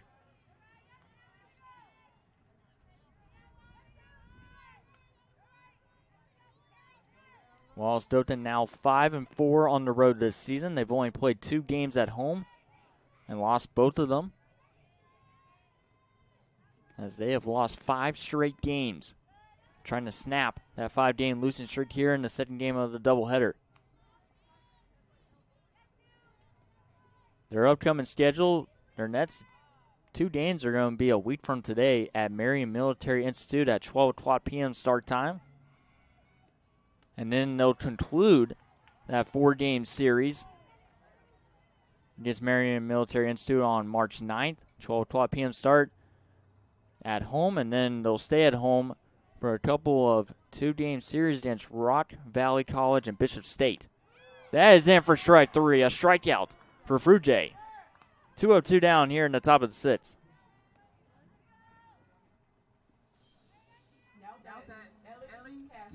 And now we'll bring up Ellie Castle. Bases empty with 2 outs.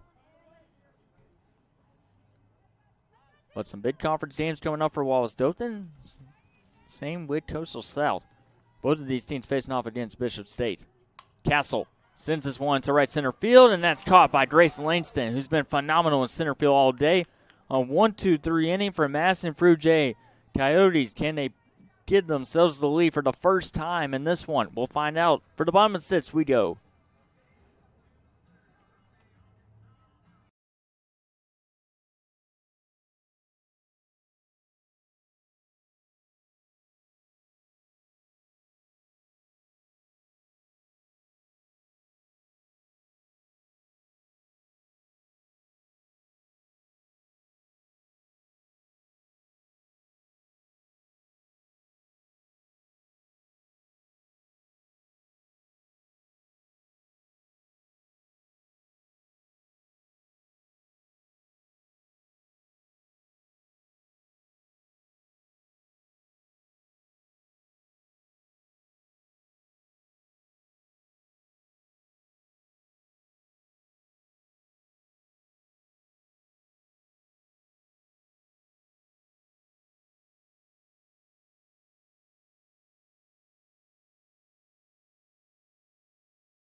Bottom of the 6th, Fincher, Sherman, and Wesley.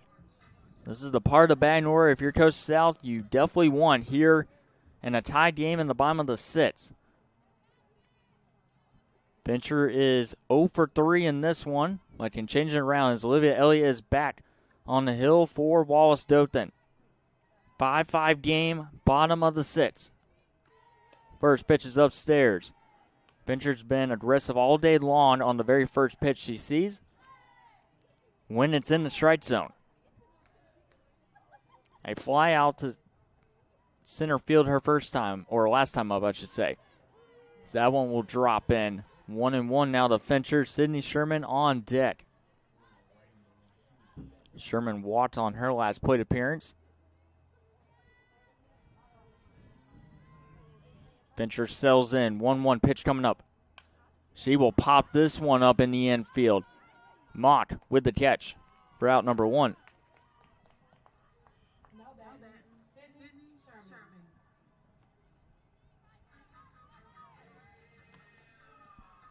Sherman looking for her first base hit of game number 2 after having a double in the first game of this doubleheader. She's made some good contact today. Kinsley Wesley moves to the on-dead circle. First pitch downstairs, 1-0. 7th inning, we'll take a look at the upcoming schedule for Coastal South. More home games coming up for the Coyotes, and then they'll turn to the road. 1-0. Sherman flies one to left field, and it'll be caught in foul territory by Jordan. Not deep enough for a homer, but high enough for Sydney Sherman.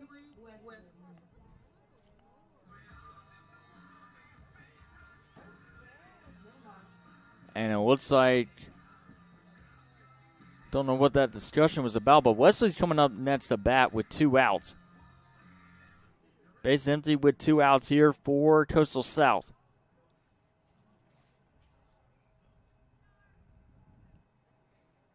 We'll resume play here. Wesley an RBI double that went 5-hole on the shortstop for Wallace, Dothan, Castle. And that's when the rally started for the Coyotes. Facing off against Olivia Elliott. First pitch is in for strike number 1. Wesley a fly out in foul territory in right field, back in the first. Reached off an E3 from Jenkins. RBI double. So that one's downstairs, 1-1. Elliott doing a decent job on the hill since relieving the last pitcher for Wallace Dothan. It was Jaylee Freeman was the starter. Then it was Toops.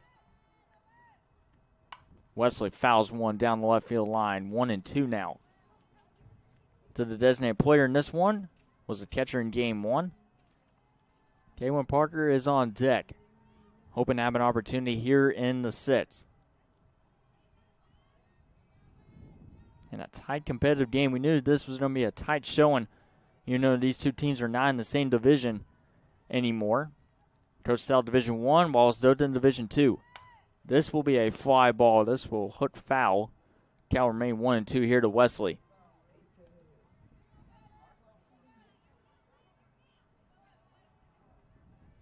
There have been no home runs hit by the Coyotes in their last 3 home games. Dothan with a couple home runs today from Olivia Elliott on the mound. That one's outside, 2-2. Wesley still has not had her first home run of the year. Leading here for Coastal South last year in her freshman season. There's been a lot of sophomores that have not returned, or a lot of big freshman class last year for Coastal South that propelled them to just an amazing season, finishing runners-up. Losing to Hansville in the conference championship. They'll have to deal with Hansville this year in their Division 1 conference. 3-2 pitch to Wesley. Wesley will send this one to center field to Marshall. 1-2-3 inning by Olivia Elliott. We are going to the 7th in a tie, 5-5 here in Bay Minette. Don't go anywhere here on JockJive.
7th inning begins now here in Bay Minette.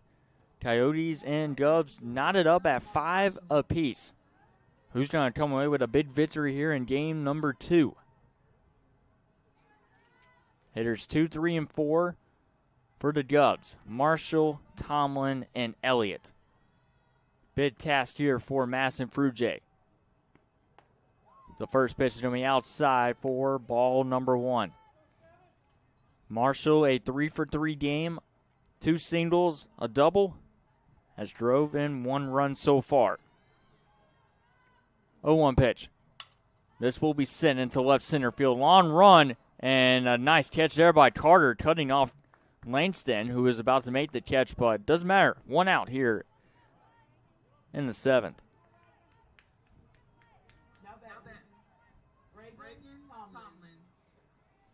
Brings up Tomlin. 0-for-2 game with a walk. Frugier is second on the team in pitching, with the most innings pitched, I should say. Swung on a miss for strike number 1. Tasked here to come away with a victory.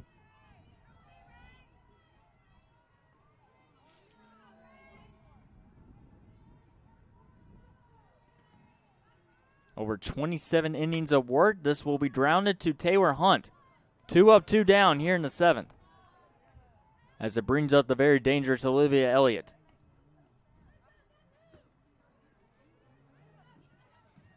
But Frugier making her 8th appearance on the hill. 4-3 record, 27 innings of work, 40 hits allowed, 15 earned runs. She's got 11 strikeouts to 9 walks. And I believe head coach Mallory Radwich is just having a quick word with Frugier, who has pitched phenomenal since coming in for Kaylee Johnson earlier in this game. Frugier doing her job here in this one after Shelly Littlefield was the pitcher coming away with the victory in game number 1, her 4th win on the hill. Frugier comes in with a 3.84 ERA.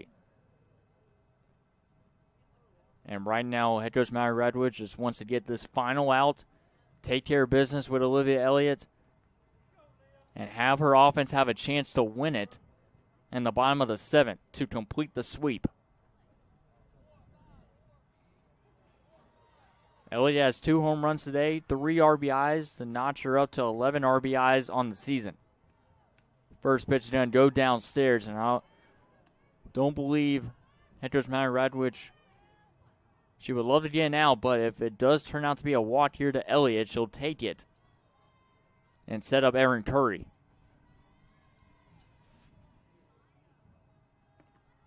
Two up, 2 down to begin this inning. This will be a ground ball. Parker fires the first 1-2-3 inning to retire Olivia Elliott. Bottom of the 7th, the Coyotes with a chance to walk it off here to complete the doubleheader. We'll be back in just a moment.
Coyotes with a chance to win it here in the bottom of the 7th.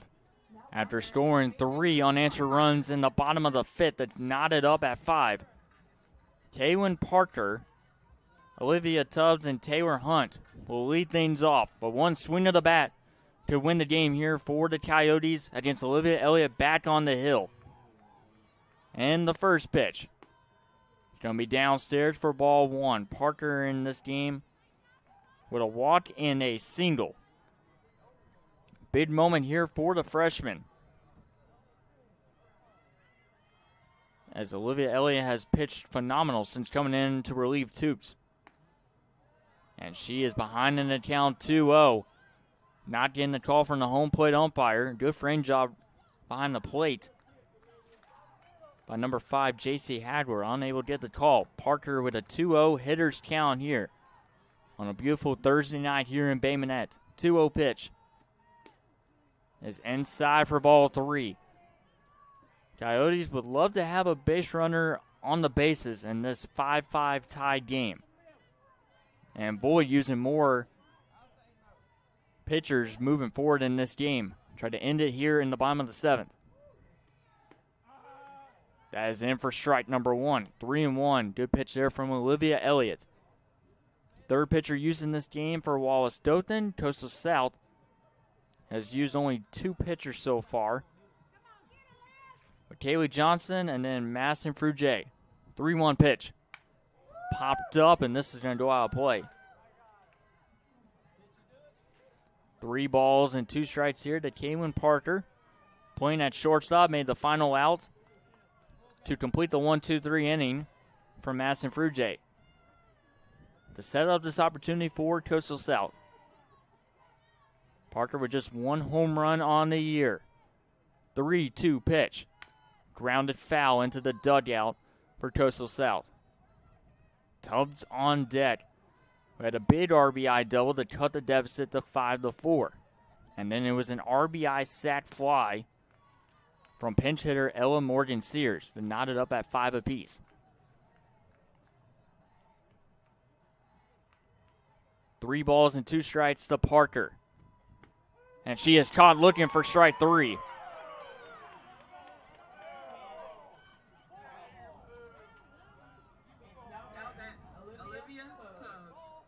And that will bring up Olivia Tubbs. Our player spotlight in game number 1. A home run, now 8 RBIs on the year after RBI double her last time up. 1 out, bases empty here in the bottom of the 7th. First pitch is in for strike number 1. As Parker was caught looking for out number 1. Big strikeout. On deck is Taylor Hunt. Coyotes trying to avoid extra innings. 0-1 pitch is upstairs. 1-1 now to Tubbs. Popped out the second with the bases loaded. Sacrifice punt.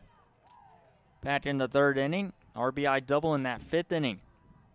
Can Tubbs try to win the game here? 1-1 pitch is upstairs, 2-1. Coyotes searching for their 12th, or make that 11th victory of the season. Currently at 10-7. Trying to get to 11-7 before the night is over. 2-1 pitch.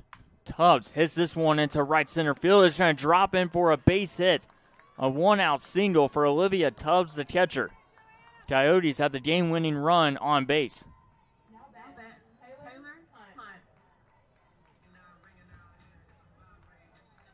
Now we'll bring up Taylor Hunt, and I wonder if we are going to have a pinch runner in for the catcher Tubbs. With Taylor Hunt coming up, they're going to keep Tubbs on the base pads.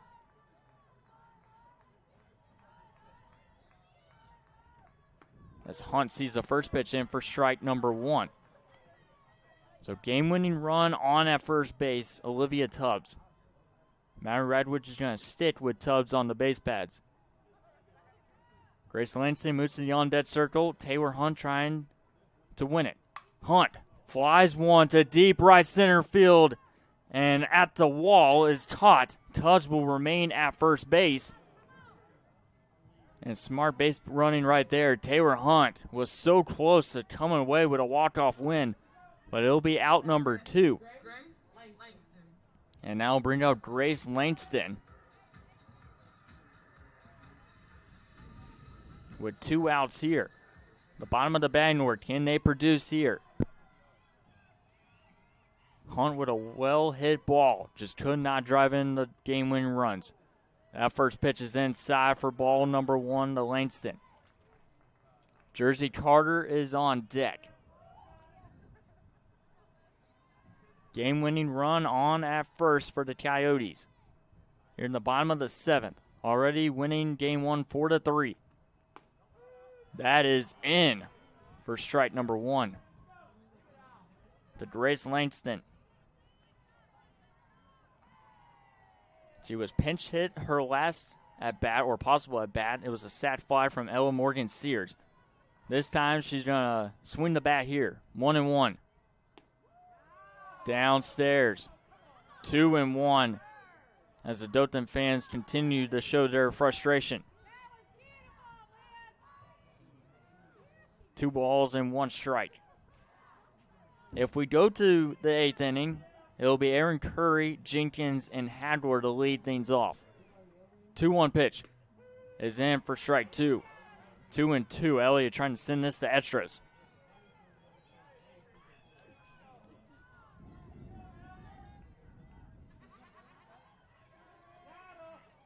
Two balls, 2 strikes with 2 outs. And a tied 5-5 game in game number 2. Langston with a ground ball. The throw to first is in time, and we are going to extras here in game number 2. 5-5. To the 8th inning we go here in Bay Minette.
Now that Aaron Curry.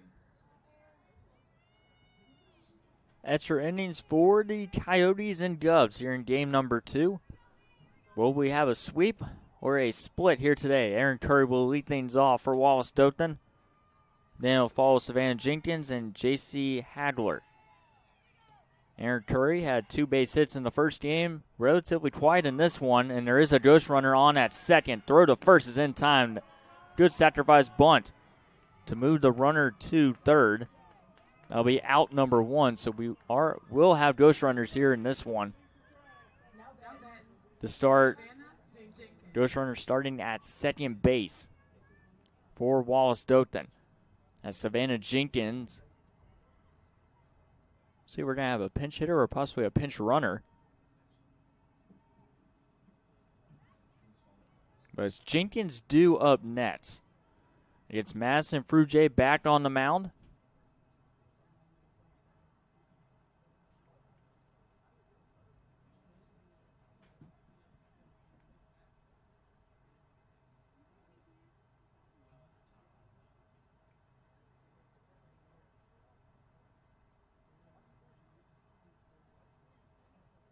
So we don't know what this conversation's about. There's no substitutions, either pinch runner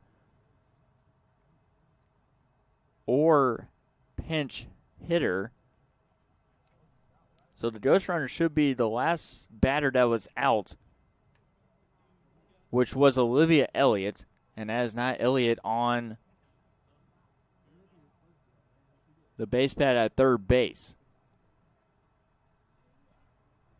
So now the two umpires are going to have a quick word. If it's a pinch runner, or it might be, the question is if Mallory Radwich is thinking Olivia Elliott can now return back into the game. Entire infield for Coach South's going to meet on top of the hill.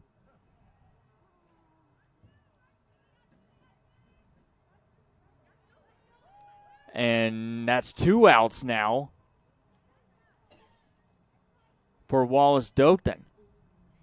Since they took the runner off at third, which was supposed to be Olivia Elliott on at second.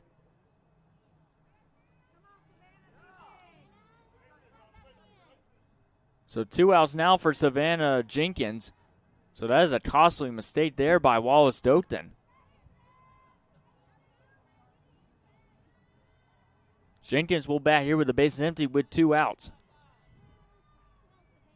So instead of having a runner on at third with 1 out, this will be a ground ball. Parker to first. Not in time. Heck of a stretch there by Sydney Sherman, but Jenkins able to beat the throw. Heck of an effort on both parts, and Jenkins going to keep the inning alive. And I'll bring up J.C. Hagler unless there's going to be a pinch hitter here.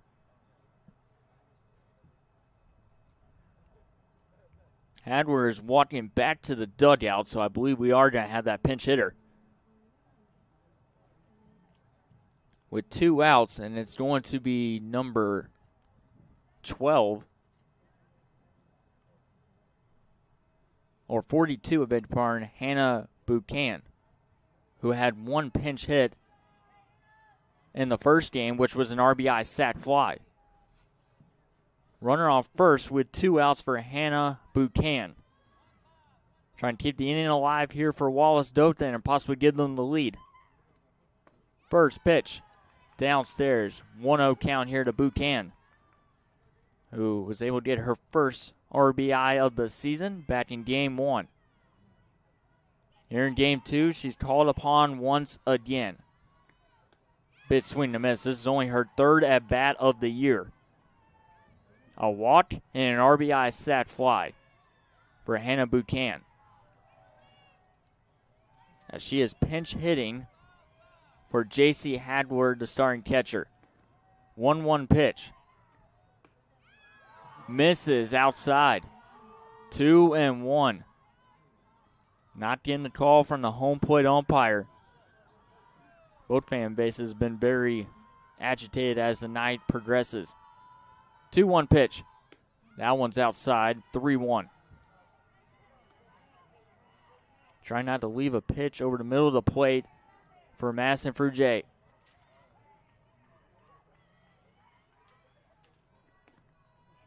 3-1 pitch. Swung on a miss. 3-2.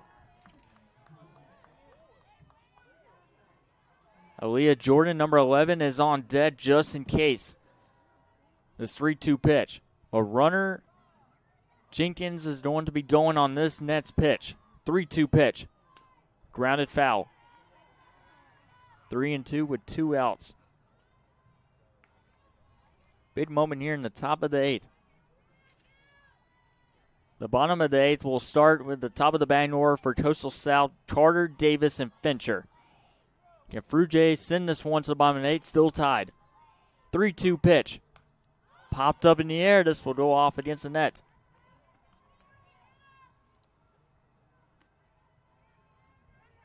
(3-2) with 2 outs. What a great afternoon. Now going into nighttime here in Bay Minette. 3-2 pitch. Fouled again against the net. Long at bat here for Hannah Buchan on her 3rd at bat of the season. 3 balls and 2 strikes with 2 outs. Jenkins on at first. 3-2 pitch. Hit to right field, and this one will drop for a base hit. Jenkins will advance to second. Buchan's got her first base hit of the season.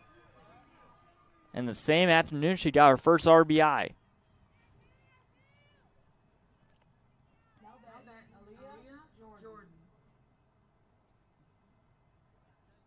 Now brings up Aaliyah Jordan, popped out in foul territory, and looks like Buchanan's going to be replaced on the base pads. Jenkins will remain at second. Buchanan waits on first base. They're trying to see who's going to come out of the dugout.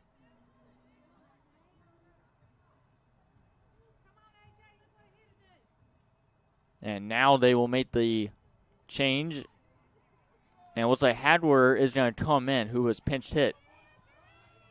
She'll come in as the pinch runner. Pitches inside. Count started 1-0 here to Jordan. 0 for 2 with a walk. Number 2, Mock, is on deck. But a big moment here in this one. 1-0. That is in for strike one.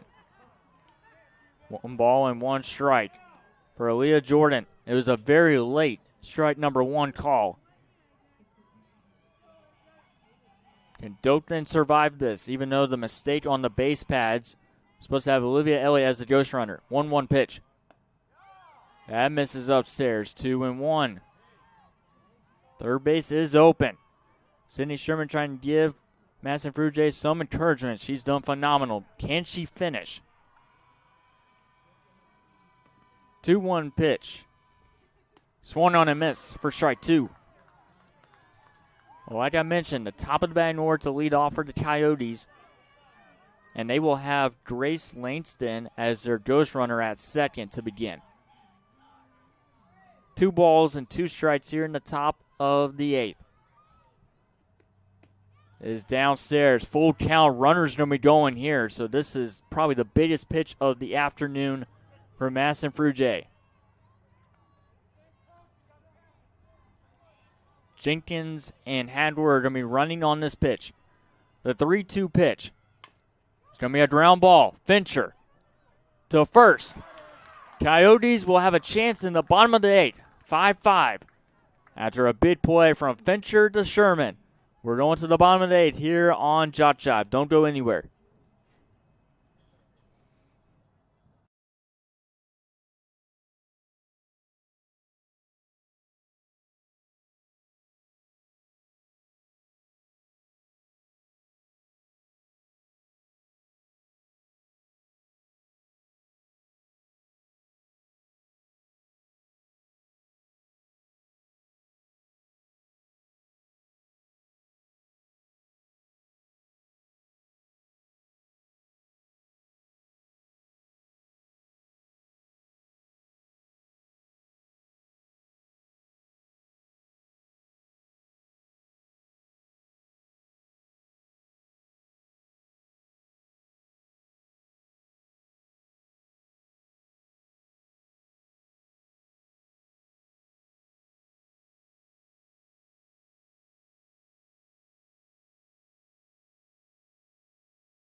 Jersey Carter. Bottom of the 8th. Runner on second to start this inning for the Coyotes. And it is Grace Langston as the ghost runner. Jersey Carter, the top of the batting order, with a chance to win it and come away with a doubleheader sweep here on JockJive. After being swept at home on Tuesday, they have a chance to win it here in extras. Olivia Elliott back on the hill. Runner goes, or thought about going, but that's in for strike number 1. Thought Langston was going to take off for third, but she'll retreat back to second. We'll see if a bunch going to be thrown down to move Langston to third to set up Abby Davis on deck. Carter has been phenomenal getting on base. It's going to be bunted foul. 0-2 now here to Jersey Carter. It's all about moving Langston into scoring position. Pretty sure if this is a base hit, Langston could be coming home. But you have to be very smart here in this situation. 0-2 to count. Bottom of the 8th. Coyotes looking for win number 11 on the year. 0-2 pitch is upstairs.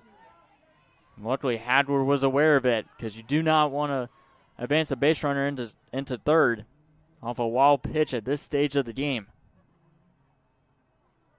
1 ball and 2 strikes here to Jersey Carter. A 2-hit game and RBI ground out for number 1. Inserted into the game, playing in left field. 1-2 pitch. Hits this one into left field. This one's going to be foul. That would have been trouble for Wallace Dothan if that was fair. Because the only run you're basically worrying about right now is the runner at second. 1 ball and 2 strikes to number 1, Jersey Carter. Abby Davis on deck, and if it gets to her, it'll be Kaylin Fincher.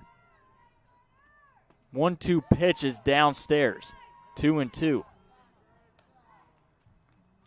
Carter with a 4-hit afternoon. Needs to come through right here. Infield is in for Wallace Dothan. Olivia Elliott back on the hill once again. Carter, this is a fair ball. Throw to first is in time. For out number 1, Langston remains at second. And now we'll bring up Abby Davis. A 1-for-2 game with a single and a sac bunt. Comes in with 1 out here in the 8th inning. Coyotes trying to come away with a walk-off victory here at home. In front of their home crowd, a lot of fans up in the bleachers. Big crowd as the night has progressed. First pitch right down the middle for strike 1, Abby Davis. Kaylin Fincher is on deck. Coyotes only need 1 run to come away with the victory. Langston still on at second. 0-1 pitch. Davis flies 1 to right field. This one is going to drop. Langston's going to be sent home. And Langston will score. Coyotes walk it off in the 8th. Abby Davis, your walk-off winner. Coyotes 6 and Govs 5. And it is a double-header sweep. Abby Davis with the final knock. It looked like it was going to be a routine fly ball to right field. Drops. And Grace Langston comes in the score. Coyotes win it 6-5 off a walk-off hit. As we'll take a look at the final stats in this one, Coyotes will advance to 11-7 overall. After that walk-off victory, 5 runs, 8 hits, 5 errors for Wallace Dothan. Coastal South with 6 runs, 9 hits, and 1 error. Coyotes walk it off here in Bay Minette as they take care of their former rival from the South Division. Wallace Dothan will fall to 5-7 overall, but Coyotes win it 6-5. Have a good night, everyone. I'm Dallas Renzi. We'll see you next time for the Coyotes' next couple of games against Mississippi Gulf Coast.